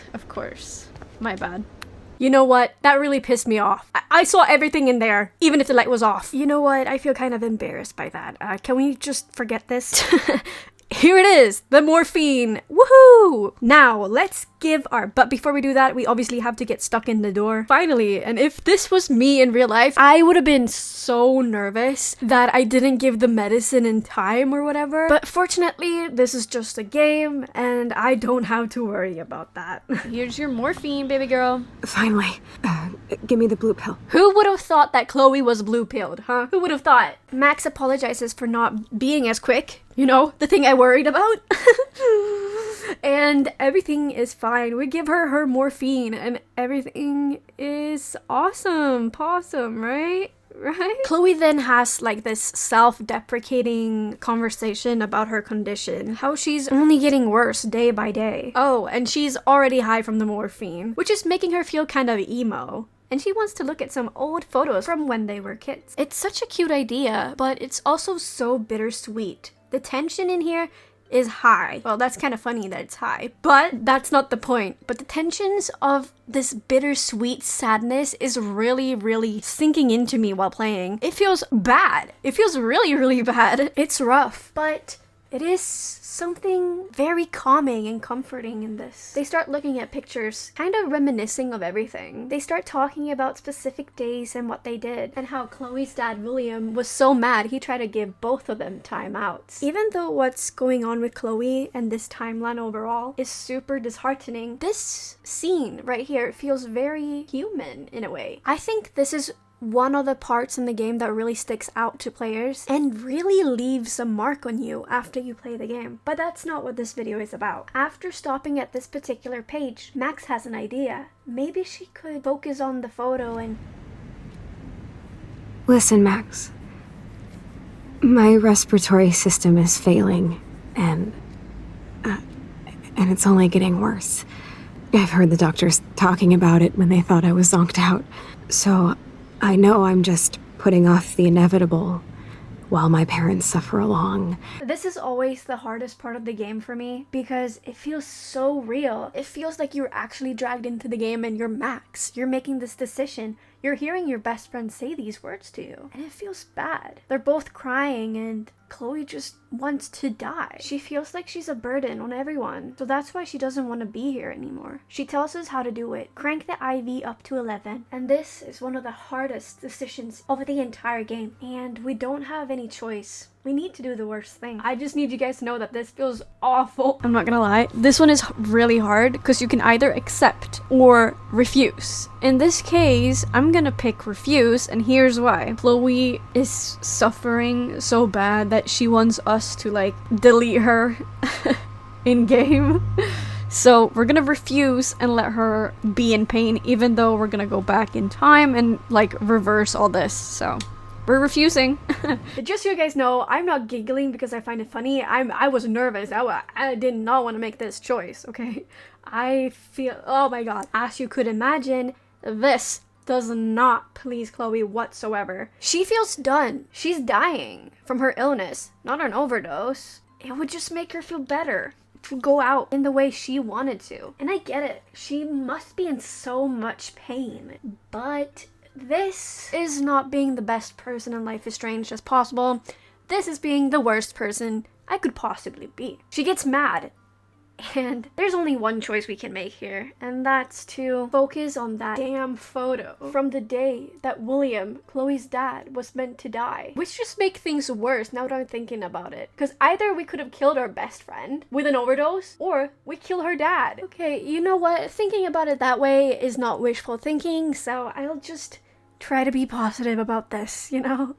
Just smile and wave, right? And now, an 18-year-old Max in a 13-year-old Max body has to witness this moment again. This time knowing exactly what's about to happen to William, to Chloe, to everyone that mattered to her at that point. She now knows that her power of rewinding time can do good and bad. She burns the photo just to make sure that she can never ever go back here to save William, to save Chloe from all the hurt that she got after William died. It doesn't lead to what she hoped. It didn't lead to anything good. It led to her friend being paralyzed. This is not what Max thought her power was. Her power was positive. It was gonna lead to something great. But instead, it just left her here. She starts apologizing to Chloe, but Chloe doesn't even get it, you know? Chloe has no idea what's going to happen in their life from now on. She just continues being positive and saying that Max and her will be best friends forever and nothing can keep them apart, which is good and all that, but we have to remember that this is literally Max in her 13-year-old body. You know what? Let's just not talk about that because that sounds so weird and odd. Actually, it's quite disturbing now that I actually really think about it. But this is not what the video is about! We then see all of those moments that happened in the other timeline just disappear. And everything goes back to normal. Every memory of anything that happened is now gone. No one of these people who were involved knows anything about this, but Max does. What the hell? Is Life is Strange some type of psychological horror game? Since when did it get this dark? Am I only using my brain for the first time? I don't know. But we are back from whenever Max rewind the last time. Is she kind of disassociating when she does that? I don't know. But anyway, we are back and we're in Chloe's room as Max realizes that everything is back to normal. She feels so relieved. I mean, look at this. This hug. Wow. And Chloe's just left there what the fuck? Which is kind of funny, but it's time to get all of this information together and make some type of discovery of any sort. Who is actually behind all of this? We do have a lot of information to go over, so girl, hurry up, get on over to the board, and let's get this started. This part of the game is so annoying to me because how am I supposed to know? I know as much as you two. But I do love a good mystery, so you know I'm into this. But figuring it out of nothing, we basically have no evidence that points to one single person or one thing other than Nathan. Enough shit chat, let's get into that board. There's so much stuff we need to look at, but we still have some information that we need. David's files on literally everyone ever in Arcadia Bay. And this will be pretty easy since we kind of ruined the relationship between David and Joyce. I don't know how I feel about that. Ugh, this is also awful. I hate the way he's talking to us right now. Just feels bad. Don't you wander off into the dark. Whoa! Foreshadowing! What the fuck? I mean, I have no idea as I'm narrating this what the game is about.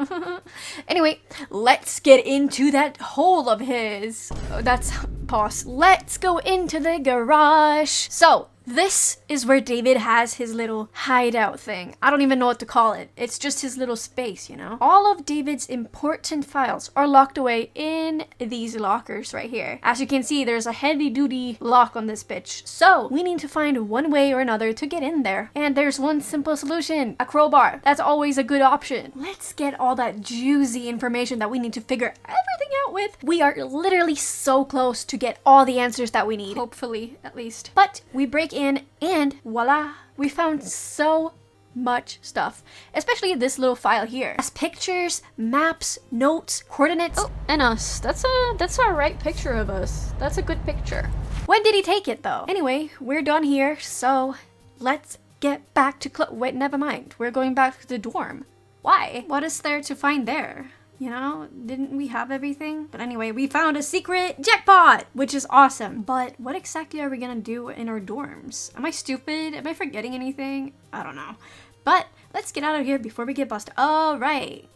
We're going to Nathan's room. I completely forgot about this. All right, let's do some video magic and get there right now. 1, 2. Yeah, that was pretty cool. And look who it is! Mr. Jefferson! Yay!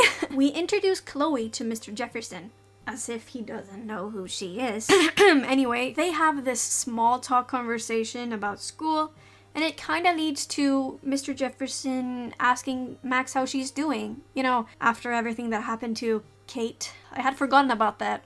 It happened like an hour ago. Yeah, anyway, should we skip this? Yeah, let's skip this. So, before we go snooping around in Nathan's room, we have to figure out if he's there or not. So, I start off by asking Brooke right here, I think that's her name. She asks if she has seen him anywhere. She tells us that she did see him this morning and he seemed very agitated and that maybe we shouldn't look for him. I do not know what happened to my voice. I'm just gonna keep it in there, cause why not? Alright, what are you guys talking about? Dude, this is awkward. You know, that look, oh my god, that was actually kind of unnatural. Like, did they actually have some type of relationship? You know, like a friendship? Because the way that they were looking at each other, I don't think so. The time has come. We can finally snoop around in Nathan's dorm. Ooh, I'm kind of excited now. What will we find in there? I hope there's not a dead body or anything. Is Rachel in there? Rachel, are you hiding in Nathan's room? Girl, what? You're being weird. But we have another task at hand, finding his room. And I've played this game 100 million times, so I know exactly where the room is. It's muscle memory at this point. But to get in, we need to do some breaking and entering, my favorite thing in this entire game. With the help of this fire extinguisher, we get into his room. And why does it look so creepy already? I'm kind of what the hell? The projector just turned on? Is it a timer on that thing? Whatever. It's time to find some stuff. Some clues. And this right here, this is fucked up. I've never seen this because my Kate never dies. But what the fuck was that? We continue snooping around on his computer and later we find this scratch mark on the ground. What's that all about, huh, Nathan? There's only one way to find out. Let's move this damn sofa. Those marks means that something has to be there. I mean, check it. There's a phone there in a Ziploc baggie. For some reason, we now have everything we can get from this room. So it's time to get the fuck out of here. Like, quickly. Because we do not want any more trouble. Especially for walking straight inside that guy's room. But no worries. Chloe stood watch and no one came. So we are in the clear. And we have the loot. The phone. And yeah, we do have him by the ball. What the fuck? There he is. What a convenience, right? That's so convenient. Yeah. He's here, and here we go. Another violent encounter. Yay! Whoa! Wait, hold on. Here comes the best character in the entire game, Warren. I love you, Warren. This man really steps up to us, and I love that. I love that in a guy. Like, this is his dorm or something. Oh my god, he still has that gun. Get off me, bro! Kick his ass. Here is what we can do. Stay out of it or stop Warren. If we stop him, he won't like fuck him up. Okay, Warren won't kill Nathan. He will just hit him bad. I think staying out of it would be the worst or the most evil thing to do. So we're gonna stay the fuck out of it and just let him hit him. You like to hurt people, Go, huh? Nathan. No. Like Max? Go with Warren. Like Kate? Go, Warren. Like me? Huh? Feel this, motherfucker? Oh my god, it actually is so bad. Get off me! This feels so bad, you know? I'm sorry, Nathan. I never thought I would say sorry to Nathan, but like, look at him. He's even apologizing. Oh my god, he looks awful. Chloe, you're still a bitch too, you know? And you're annoying, and I don't like you. But anyway, let's get back to what we came here to do. But before that, we need to thank Warren for like sticking up for us, because that was really nice of him and cool. This interaction is very short, but I'm gonna cut it even shorter. Okay, there we go. And now we're apparently going to Frank. So I actually have no idea what we're gonna do at Frank's. I know I'm kind of breaking the fourth wall here with my voiceover, but I have no clue.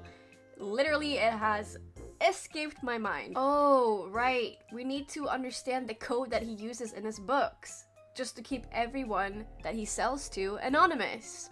I get it. I get it. Okay, let's get ready for a violent attempt at getting what we want. Or at least some misunderstanding and most likely some type of arguing. This is not gonna be fun. Well, it's time to get this going, I guess. Let's knock. Knock on the door, Chloe.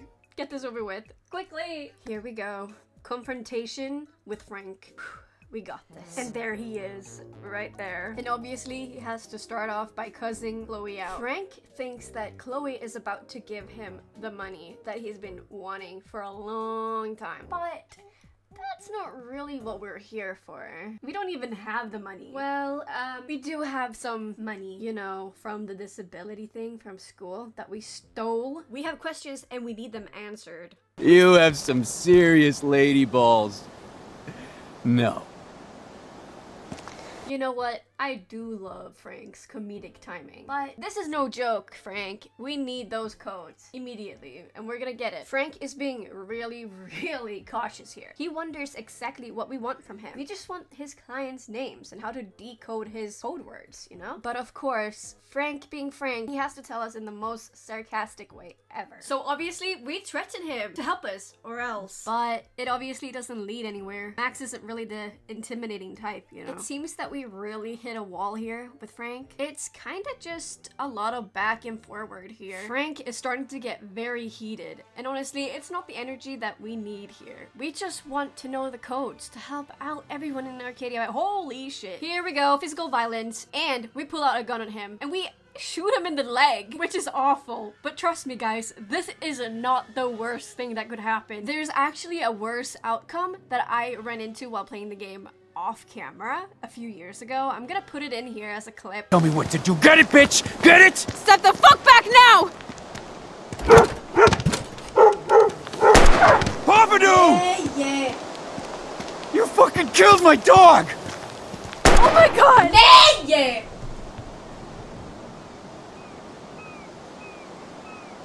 Chloe, you fucking imbecile! Why did you do that?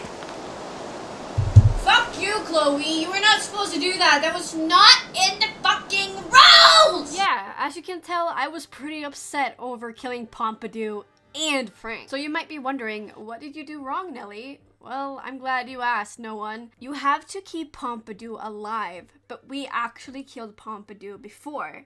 So instead of killing Frank, we just shoot him in the leg. Still not a good thing to do. But hey, at least we got what we needed from Frank. And we now get magically teleported back home to Chloe. Before trying to decode everything, we ask Chloe how she's doing. She just can't stop thinking about shooting Frank in the leg. Finally, Chloe is like being empathetic. But Max reassures Chloe that she shouldn't think about it. Frank was lucky.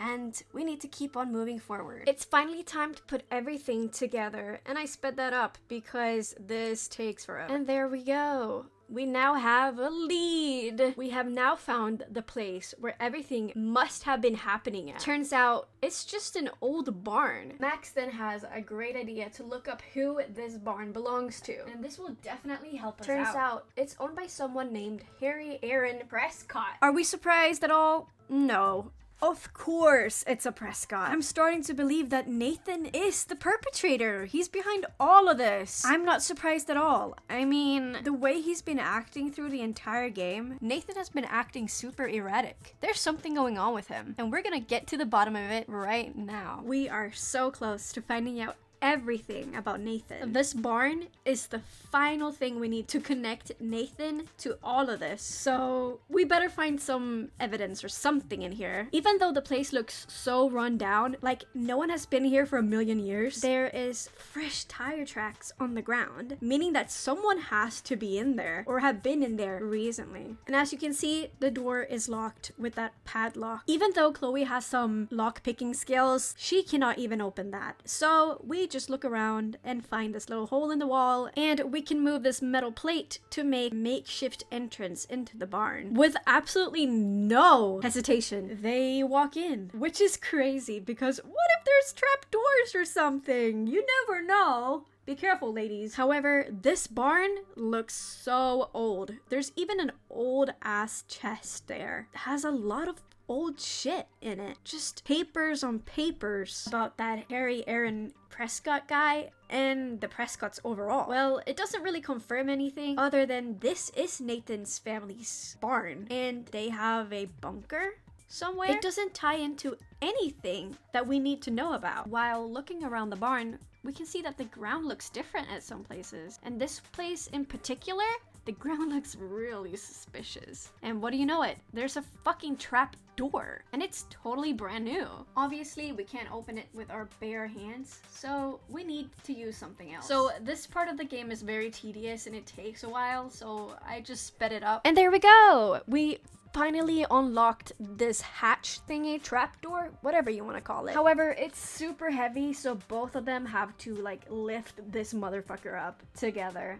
And look at that. It's a staircase and it's going down somewhere. But to where? There's only one way to find out, and that's would you look at that? There's a whole ass fucking vault door and a keypad. Fortunately for me, the code is quite easy, because it's just all of the numbers that have been pressed the most. And let's forget that I just put in the wrong code. And boom, we're in. Okay, this place looks weird. It's actually kind of creepy looking, but we need to go deeper in.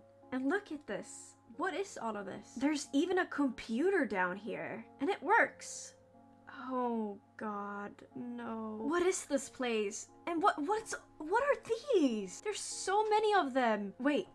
Rachel? What do you mean, Rachel? There's no way. There's a Victoria one, there's a Kate. What is going on here? The Victoria one is empty, but Kate's binder is full of pictures of her. These must have been taken when she got drugged by Nathan. And Kate wasn't the first one. I mean, check out all the binders. And because Victoria's is empty, that means she's next. There's a Rachel binder as well. These photos can't be real. Right? They're posed, but she's completely out of it.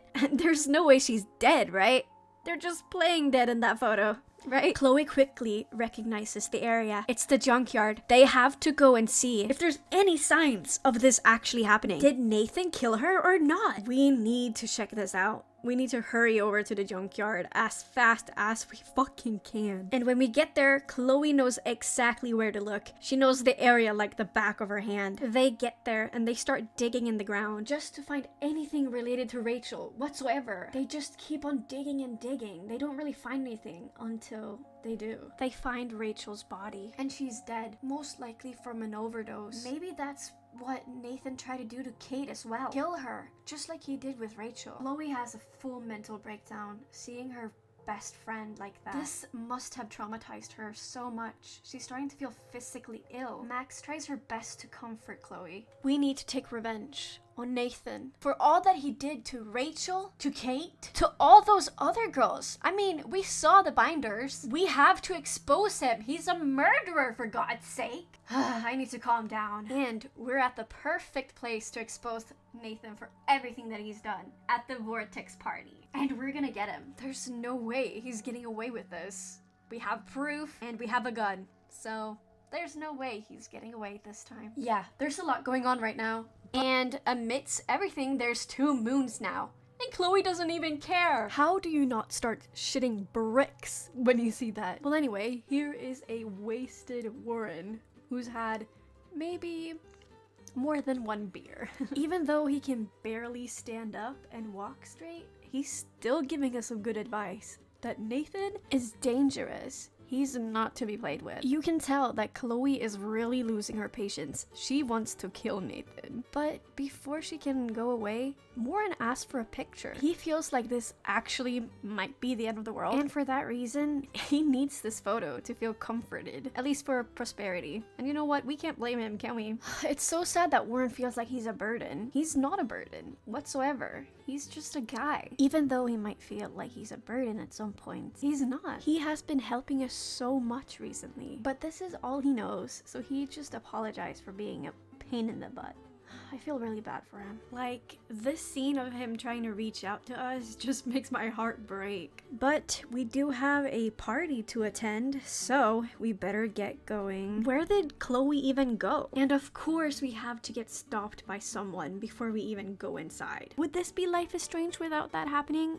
No. Well, anyway, we have some small chit chat with Stella, who seems to be the one taking care of the tickets and the jackets and everything like that. But who cares? We walk straight into the Vortex party, and it's literally so crazy. I mean, look at this guy jumping into the pool. Wow. This party is so lit. Especially watching this with no audio. It's really lit and crazy. Yeah, I just know all of us want to go to this Vortex party when it's on mute. But anyway, there's only one place that Nathan could be at this Vortex party, in the VIP strictly area. Oh, but here's Alyssa. I sure hope nothing bad happens to her. Oh, oopsie, maybe we should rewind. Nah, sorry Alyssa. We're just a bad omen for you, aren't we? We just continue making Max look like the worst person ever. I'm really doing great at this. I didn't think I would be this good at this either. And this girl right here, I don't remember her name. I hate her. She really won't let us in, even though it's urgent. So I guess we have to find another way in. Ugh, they really do like making our life more annoying in this game. But anyway, there's an easy solution. We go to the other side of the pool and push this lane reel thing into the pool. While pushing the pool lane, we accidentally push in one of the speakers into the pool, making the music get cut off. And everyone is pissed. The DJ, I think he kind of wants to kill me. I'm not gonna lie. Oh no, someone found us and they know we did it. Oh god, we need to rewind real quick. And there we go. Problem solved. It's finally time to go into the VIP lounge. The time has come. We're finally going to confront Nathan. Surely he's in here. It's his Vortex party, right? So he has to be there. I can't seem to find him anywhere, but I did find Victoria. So in this conversation, we are actually meant to like warn Victoria that Nathan has it out for her, but we haven't been so nice to Victoria. And we're not gonna stop here. We're gonna continue. We're gonna shit talk her right to her face. And she low-key deserves it. Fuck you, Victoria. You know what you did. Take some accountability, girl. Right. You suck. Your photographs suck, Victoria. Yeah! You make fun of my yourself. selfies, but most of your photos are basically headshots. I don't think Richard Avedon has anything to worry about. Eat her up, girl. Oh, you did not just say that. Oh, I can't wait to see you choke when Mr. Jefferson selects my incredible photo for the Everyday Heroes contest. Yeah, I saw you try to blackmail Mr. Jefferson last night because you're so incredible. That was so pathetic, Victoria. Yes. No, creeper. We were talking about the contest. You didn't even enter a picture, so stop acting like you care. Like Mr. Jefferson gives a shit about you either. I mean, have you ever even watched his body language when you try to cuddle up to him? Sad face. I fear that Max literally killed Victoria here. At least her ego, if that is even killable. After some more petty back and forward between the girlies, it is time to make another choice. Okay, so we have, I think this is our last choice, and we're not gonna warn her about the dark room. There we go. Never mind. It was good talking to you, Victoria. As usual. I love Max, especially when she's this bitchy. But anyway, even though we just argued with her, we still ask her to tell us exactly where Nathan is, but she hasn't even seen him all night. So, bye bitch. Oh, and look, Chloe, she's here too. I don't know where she went or what room that is, but we will find him eventually, I guess. Maybe he's hiding in his dorm. So let's leave and get that motherfucker. On the way out, we get stopped by Mr. Jefferson, who is looking rather dashing tonight. He's glad that we could make it to the Vortex party. We tell him that we are just looking for Nathan, but can't seem to find him. Mr. Jefferson really has to go because he needs to announce the winner of the Everyday Hero contest. And also, he is kind of guilt-tripping us for not entering, which, come on, Jefferson. It is time for Mr. Jefferson to announce who is the winner of the Everyday Hero contest. Even though we're kind of in a hurry, we stop just to hear what Mr. Jefferson is gonna say and who wins the Everyday Hero contest. I mean, he's been going on about this for a whole ass week in this game. Ooh, who is gonna win? Oh, I hope it's not Victoria. I really do hope it's not Victoria because she does not deserve— oh my god, are you serious? Be so fucking serial right now. Even though I've played this game like 100 times now, I still get so pissed off when Victoria wins. Because what the fuck did she do? And all this glazing to Mr. Jefferson, oh my god, it's actually getting on my nerves. I wish we could throw tomatoes at her, but that wasn't implemented in the game. And I didn't even have that on screen either. But trust me, this chat would have thrown so many tomatoes. Anyway, we're finally leaving the Vortex party, and that's when Chloe gets a text message from Nathan telling us that there will be no evidence left when he's done here. So we need to hurry the fuck up to the junkyard. He cannot get rid of all that evidence. We really need to hurry because what if Nathan is already at the junkyard? He could could have already gotten rid of all the evidence, and now he's going to get rid of what's left of Rachel. We try to be sneaky, but Chloe is just stomping around like crazy. We finally made it to where Rachel is buried. It doesn't seem like Rachel's body's there. Oh god, did Nathan get here before us? Is Nathan still here? Oh no. We get a syringe to our throat, and we can't seem to rewind. It's not working. Max falls to the ground, and she's still trying to rewind and reaching out to Chloe. She tells her to look out, but that's when she gets shot right in her chest, making her fall to the ground immediately. And Max can do nothing but just watch her fall to the ground in complete shock and horror. She tries to call out to Chloe one last time before she goes unconscious. And then we get to see Chloe's body. The way she's laying is resembling the same way that Rachel was laying on the ground. A little detail that you might have missed. Max kinda comes back to consciousness as she looks over and sees that it's Mr. Jefferson all along. As we enter episode 5, Max has been kidnapped and put into the dark room. It takes a while for Max to come back to consciousness, and when she does come back, she has no idea where she is. The first thing she asks about is Chloe, and then where she is. That's when she realizes that she has been duct taped to a chair and she's in the dark room. She tries to call for help, but nobody is there. Nobody is gonna help her here. However, we try to get out of the chair by detaching one of her feet or leg, whatever. You know what I mean. We do so successfully, and now we can push the cart towards us, mostly to understand what has been happening while she has been kind of in and out of consciousness. But we do have a sneaky suspicion that Mr. Jefferson has been taking those photos of us, just like he did with Kate. To understand what happened, we need to go back. By focusing on the photo, we can go back to the moment where it was taken, just like before. And there he is, Mr. Jefferson, taking disgusting photos of us in the most pure expression. Even just saying that makes me feel grimy and disgusting. But he keeps taking these disgusting, disturbing photos of us. He even gets mad when we're trying to wake up a little bit. Who knew that Jefferson could be this disturbing person? Even in this moment, he tells us that we're special. He loves Max' pure image, the way that she seems so innocent. He never cared about Max. To Mr. Jefferson, Max is just another victim, another target, another person that he can manipulate and get close to just so he can get these perfect shots. While taking the photos, he actually tells us exactly how he managed to do everything and how he manipulated Nathan to fund all of his setups, his cameras, and all the lights. Everything in here was because of Nathan. He just keeps on taking these disturbing photos of us, and he gets so mad when Max starts to move around a little bit. To make her stop moving, Mr. Jefferson thinks maybe a new dose will do her some good and calm her down. He goes and gets a new syringe filled with whatever, I don't know what it is, but it's something. In a panic to get free, Max pushes the cart with all the photos, ruining all the photos that he just took of her. He tells us that something has changed in us, that we've been more fearless, but to remember his one rule, always take the shot, and giving Max another dose of whatever that is. It must be a sedative, right? Anyway, since we now have ruined those photos, this moment never actually happened. Well, actually, I misspoke. It did happen, but we have now changed the past, making the future different. You know, typical time traveling,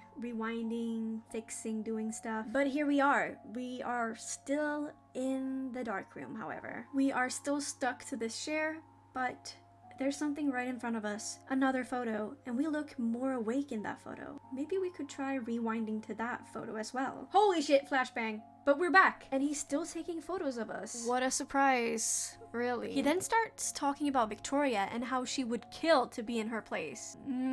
I don't know about that one. Winning the Everyday Hero contest was just a way for Mr. Jefferson to get you all alone. I really forgot how disturbing this game actually is. We want answers. Why are you drugging and kidnapping your students? And what makes this so disturbing is that he's just obsessed with the idea of capturing a moment where innocence evolve into corruption, which I feel like you could do that in any any other way. And apparently the Blackwell student carries some type of extraordinary aura that Jefferson just can't The fact that he calls his victims his models is so disturbing. I don't even know what to call it other than fucking blah. There's a lot of lore going on here right now, and I'm not gonna make this video any longer, so we're cutting all of that out. But if you're watching this video, I'm pretty sure you already know what this game is about, and basically everything that happened. And if you don't, you should probably check out my 2 videos about things you might have missed in Life is Strange. Come on, I gotta get at least a few selfish plugs in this video. We need to get out of here, and there's only one way out. And that's our diary. Mr. Jefferson has not done anything to Max's belongings just yet. And there should be a photo in Max's diary that we can rewind or focus on, whatever we call that. This is the only option we have left to get the fuck out of this dark room, because this place is... I don't like it here. Thankfully, he's kind of interested in our diary. He looks at our selfie and just can't help but critique it. It's just a selfie, Jefferson. It's not meant to be a masterpiece. Come on. Anyway, let's get the fuck out of here by focusing on this photo. You know, the photo we took at the start of the game, just to make sure that we're still here and everything. And it works. We're now back at Mr. Jefferson's class, aka the start of the game. We then have to live through this whole ass class again, like we haven't done that like 3 times by now. But this time, we know exactly who is behind everything that's been going on at Blackwell, and Arcadia Bay for that matter. We report what we know to David, hoping he is going to take action of some sort. And that nosebleed is back again. Let's just ignore that for now. While we're still here, we can go and comfort Kate. And I feel so bad for not talking to her here. I'm so sorry, Kate. It's not part of this playthrough. You know I'm here for you, girl. So to move forward, we need to talk to Mr. Jefferson again. This time, Max isn't holding back anything. Go, girl. I love this. I love this, Max. Mr. Jefferson is taking back how we were talking to Victoria, and we just give him the photo. Successfully, we have now made a new timeline. Because we reported everything to David, Mr. Jefferson and Nathan gets arrested. And before Mr. Jefferson got arrested, he selected Max as the winner of the Everyday Hero contest. As Max is coming back to reality, we are now on a plane that is going to San Francisco, where the Everyday Hero contest gallery thing is taking place. We're not here on our own. Principal Wells is here with us, instead of Mr. Jefferson. And now it's time to land in San Francisco. Ta-da! We're now here at the Everyday Hero contest pop-up thingy at like the side, oh my god, I'm not even gonna try. We get to look around the gallery, but we end up looking at our own picture. There's a few other people here as well, just staring at her photo, being mesmerized by that. Let's be honest with ourselves here. That photo doesn't portray anything that has to do with everyday heroes. I'm so sorry. But when looking at the photo, Max gets one of those crazy visions of the storm. Something must be going on back in Arcadia Bay. I thought we got rid of the storm because this timeline is so different than our other one. Max needs to walk away from these people. She needs a quiet place that she can call up Chloe to see if what she just saw was real. And surely enough, the tornado is real, and Chloe's there at the beach. It is not really looking good for Chloe. She is practically stuck at that beach. She can't go anywhere, and if she stays there, she's not really making it out. Max is so confused over this. She really thought she fixed it. She really thought that she got rid of the storm by winning the Everyday Hero contest. But no, the storm is still there. Max needs to save Chloe once again, and there's only one way to do it. Focus on that damn picture. I don't know, I still don't see Everyday Hero here, but we're focusing, and we get distracted by this man asking us questions about the photo. However, we're busy. We have priorities. And then it happens again. Someone wants to know everything about this photo. Like it's a fucking, I don't know, Leonardo da Vinci painting. It is not that crazy, people. Calm down. But we finally make it, and we're back from when we took that photo. And shit isn't looking very well here. I mean, reality is basically crumbling and breaking apart. So that's probably not a good sign, and I would probably have a mild panic attack by this point. So yeah, she rips the photo apart and a new timeline starts to emerge. One where Max doesn't win the Everyday Hero contest, and instead she gets kidnapped by Mr. Jefferson and gets put in the dark room, just like she did before. She's now right back where she started. No progress, nothing. She's just right back to square one. But how is that possible? Oh, because he burned all my stuff? Of course. That's why we're still here. The way that we got set back like 30 minutes because of this. We're never going to end this video, that's for sure. Well, Mr. Jefferson is almost done with us, meaning that he is about to kill Max with a deadly dose. This is the last of Max. She's gonna die here, and this final dose will apparently not hurt at all. Before injecting whatever that is into our neck, Mr. Jefferson hears something. Someone has entered the bunker, or the dark room, and it's none other than David. I've never been this happy to see him before. I'm so glad he's here, but things aren't looking good. Oh my God, okay. Okay, there's only one thing to do. We rewind and we make sure that that does not happen again. This time, we are ready for David to come. This time, we will warn David about Mr. Jefferson. Jesus Christ, this is really time consuming. This whole scene is basically all about just looking and telling David what to do next. Then, out of nowhere, Jefferson pulls out this horrific move. His running animation is actually like sending me. But there's only one way to save the situation, and that's making this lamp fall, distracting Jefferson, so David can punch the living shit out of Jefferson. And it's somehow very satisfying, I must say. And I'm not even the violent type of person. You might not believe that after watching this video, but trust. Thank you, David. I've always loved you. You know this. David helps Max get free from the chair that she's been duct taped to, while also taking care of Mr. Jefferson by punching him really hard in the face. He won't be going anywhere when he wakes up. So what's the next move here? What are we gonna do? It's not like we can rewind anywhere here. He burned all of our photos. But there's one last photo that Warren took at the night of the Vortex party. It is our only option. We cannot call him because there's no signal down here. So we take Mr. Jefferson's keys, but before we leave, we have to talk to David. There's a few things that we need to talk about. Like how Mr. Jefferson was about to kill me, or Max, I mean. We also talk about Kate and everything that basically happened these few days. So, where is Chloe?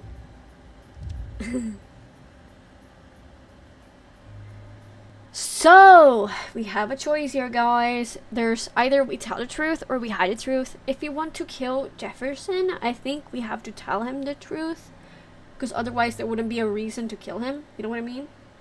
So, are we killing Mr. Jefferson? Destroy this man's heart. Yes.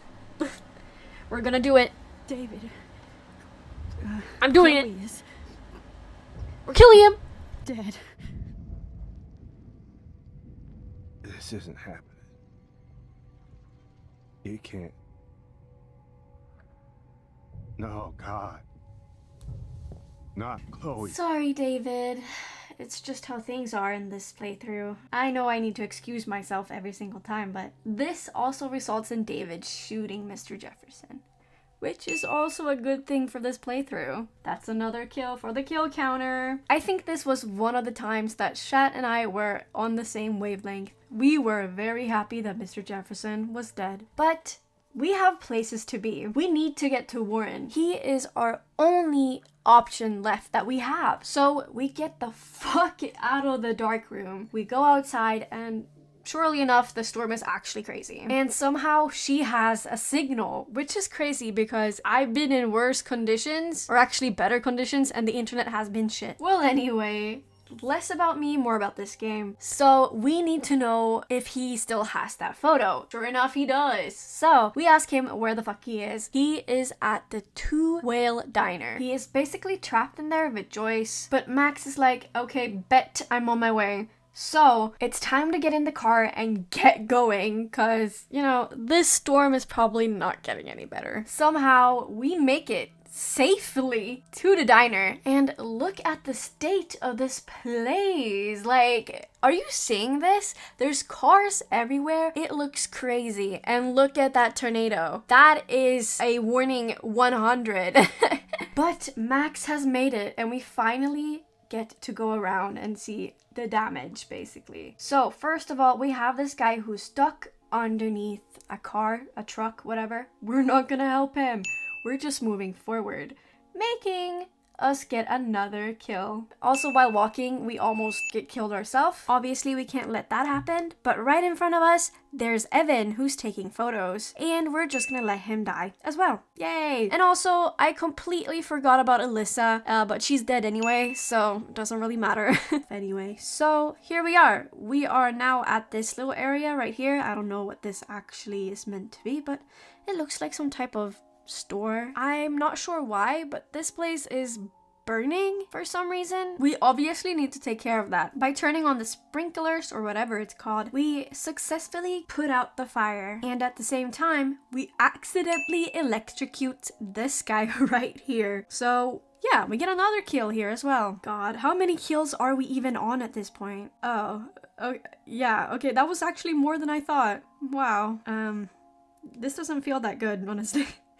But here we are. We're out and we're so close to the diner now. It's right in front of us. Surely nothing bad will happen to the diner while we walk towards it, right? Oh, okay, it blows up. Right. Yeah, we cannot let that happen. So we need to stop this explosion from happening by rewinding and also putting some sand down, making sure the fire doesn't spread. So the entrance of the diner is blocked off, so we have to go to the back door. But before we go in, we see the homeless lady, who's also died because we didn't warn her about the storm. We then make it into the diner, and Warren is very happy to see us, and Joyce is also very excited to see us. And guys, I am so happy you guys are okay. Warren and Joyce has to be the two best characters in this game. I just love them both for no particular reason even. Other than Joyce and Warren, Frank is here. He is obviously super bitter about the whole situation. You know, we shot him in the leg, his dog is dead,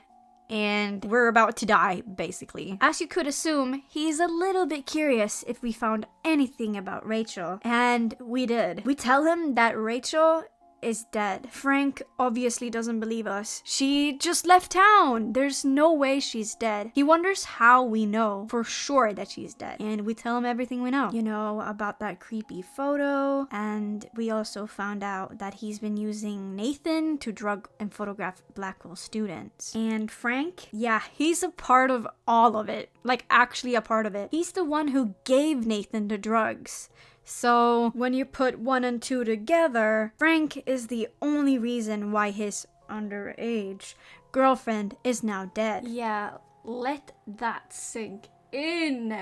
Cause like, it's all your fault. That's why we told him, to make him feel worse. The conversation dies and we decide to talk to Joyce. My first instinct was to tell Joyce that Chloe is no longer breathing, but there's no option to tell her that Chloe is dead. So let's skip this. This is not important whatsoever. Instead, we go to talk to my favorite character. I can't not stress this enough. Warren. He's the one who has the photo. The only option we have left to try to save, you know, everything, basically. But he's on to us. We did not come to see him, unfortunately. We need the photo. Bad. Like, right now. Before we get the photo, we kinda have to tell Warren about our power, you know, just trust us, cause like, this is a really weird thing to tell someone, and like, I can rewind time, like, no one will believe that, but Warren, he's the GOAT, and he believes us. He believes everything we tell him, which is perfect, and he knows that this is what we have to do. The time has come.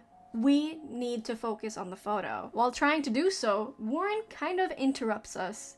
Oh my god, I hate... Guys, I'm sorry to myself. Okay, we can't kiss him, which I would love to do, and we can't hug him. We're just gonna leave. We're just gonna leave. Watch out for Joyce. And Frank. Oh my god, I feel so bad. I just really want to kiss this guy. Man.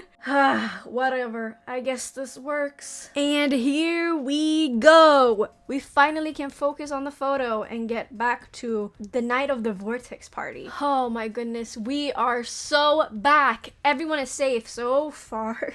And Chloe, she has lost all her patience. We give her a big ol' hug because this is the first time we're back together. I mean, it's not so weird being happy to see her, right? Especially if I saw her get shot to death by my teacher. That is really hot. Oh my god, this is awful. Chloe has no time to lose. She needs to get to the bottom of this. But we already know how this evening will go. So we have to stop her and tell her, Chloe, we know exactly what's about to happen, and no, we're not gonna go in there because we're gonna get you're gonna die. But of course, Chloe has to be Chloe, and she doesn't believe us. But of course, with some convincing, because Chloe is Chloe after all, she finally understands that Nathan is dead. It was Mr. Jefferson all along, Chloe. And David is not a bad person. He wasn't spying on people. He was on to Jefferson. Oh my god. Well, we have a plan. We tell David everything, including that Victoria is in danger. It's finally time for David to do his job. So, here we go. A new timeline emerges. The only difference with this timeline is instead of going to the Vortex party, we go to David and tell him everything we know about Mr. Jefferson. Once again, we have saved Chloe successfully, but now we have to deal with this storm. And by the looks of it, we're not really in a good spot to be, how do I say this, safe from a storm like that. But I guess we have front row seats for how the whole city is just gonna get swooped away. Now they basically have a whole talk about the storm and how it might have been Rachel, it might have been Max's power, it could be global warming. We don't know. Actually, we have no clue. But the lighthouse is apparently a safe place to be. However, we don't even make it up to there because Max faints. And you know what's coming? The nightmare sequence. Yet again, we're in the stupid fucking class. How many times have we even been here by now? So let's get through this quickly because we have been here for what? More than an hour?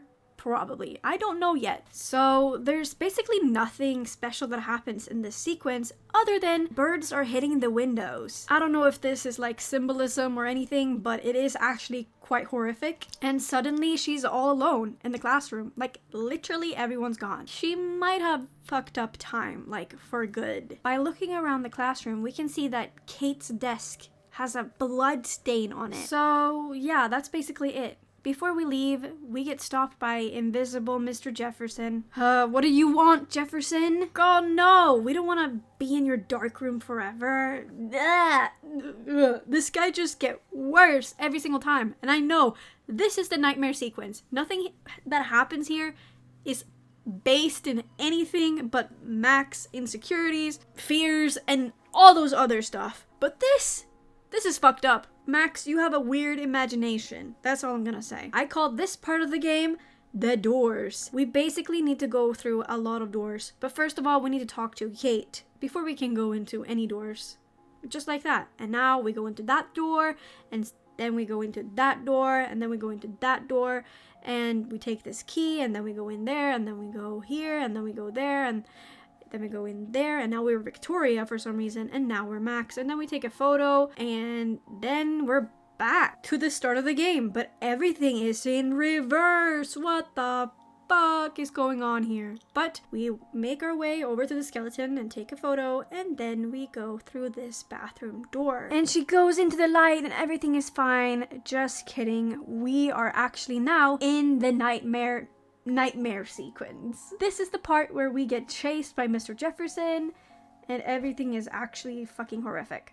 But I spit it up for you because I'm just nice like that. You're welcome. enjoy me looking for the bottles. And if you enjoyed this video, please give it a like. We're almost at the end of this video, and this video has taken me about a full year to make. Isn't that crazy? But let me explain. I have a life. Oop. I know, it's crazy. Because of that and a lot of other things, I've just not have the motivation or energy to make this video. But here we are, I'm finally doing it. So let's get this whole nightmare sequence over with, because this took me so long. I got stuck so many times and I sped it up just because of that. And here we are. We finally made it up to the light tower, but we're not really looking so good. We're all wet.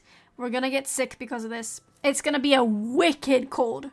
That's all I know. Max can now see the storm for the first time in real time. This time, it's not a vision or a nightmare or a dream or anything. It's right in front of her. Max feels like the storm is just her and her actions. Because of all this rewinding, she made this storm of death. Chloe then, from out of nowhere, guys, out of nowhere, unprovoked, she becomes one of the best friends ever. She tells Max that none of this is her fault. She didn't know that this was gonna happen. She didn't know that she would have powers that would lead to all of this destruction or whatever it led to. But because of this, there's only one way for the storm not to hit Arcadia Bay, and that's to go back to when Max took this photo in the start of the game. You know, where Chloe gets shot by Nathan. That's the only way. It's destiny for Chloe to die. That's the only reason this storm is here. And of course, this is a really hard choice for Max. I mean, Chloe matters a lot to us, even though everything that has been happening through this entire game is basically Chloe's fault. But anyway, let's forget all about that. Chloe pleads her case. She's like, my mom deserves to live and everything like that. And she does. And so do you, Chloe. But we won't trade you. We won't let you die in that bathroom. Hello? Who wants to die in a school bathroom? There's only one option. There's only one option that we can pick here. Actually, there's two. But there's one decision that we have to pick between. Keep Chloe alive and kill basically everyone else, or let Chloe die in the bathroom to Nathan's gun. The time has come where we pick the worst choice. I think this choice is pretty clear, because there's only one bad choice here. And I think you guys already know which one it is. It is to sacrifice Chloe. So you might be wondering, Nelly, why did you pick that choice? You know that everyone in the town dies if you pick to save Chloe. That was the point, right? Well, yes. But the worst choice I could possibly make in a game like Life is Strange is whatever the fandom is not gonna like. And I know you can be a huge fan of this game and still pick this choice over saving Chloe, and you're still a huge fan. But the die-hard fans, they are die-hard save Chloe, okay? Die-hard. They cannot play this game without saving Chloe. So, that's why I'm doing this. I sacrifice Chloe only to do the worst choice by the fandom. And there's nothing worse that you can do than go against die-hard fans of a game or a show, a movie, or anything like that.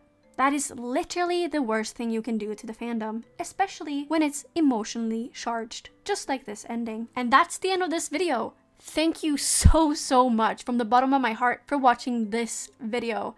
It took me ages, but here it is. I hope you liked it. If you did, leave a like, subscribe. Goodbye.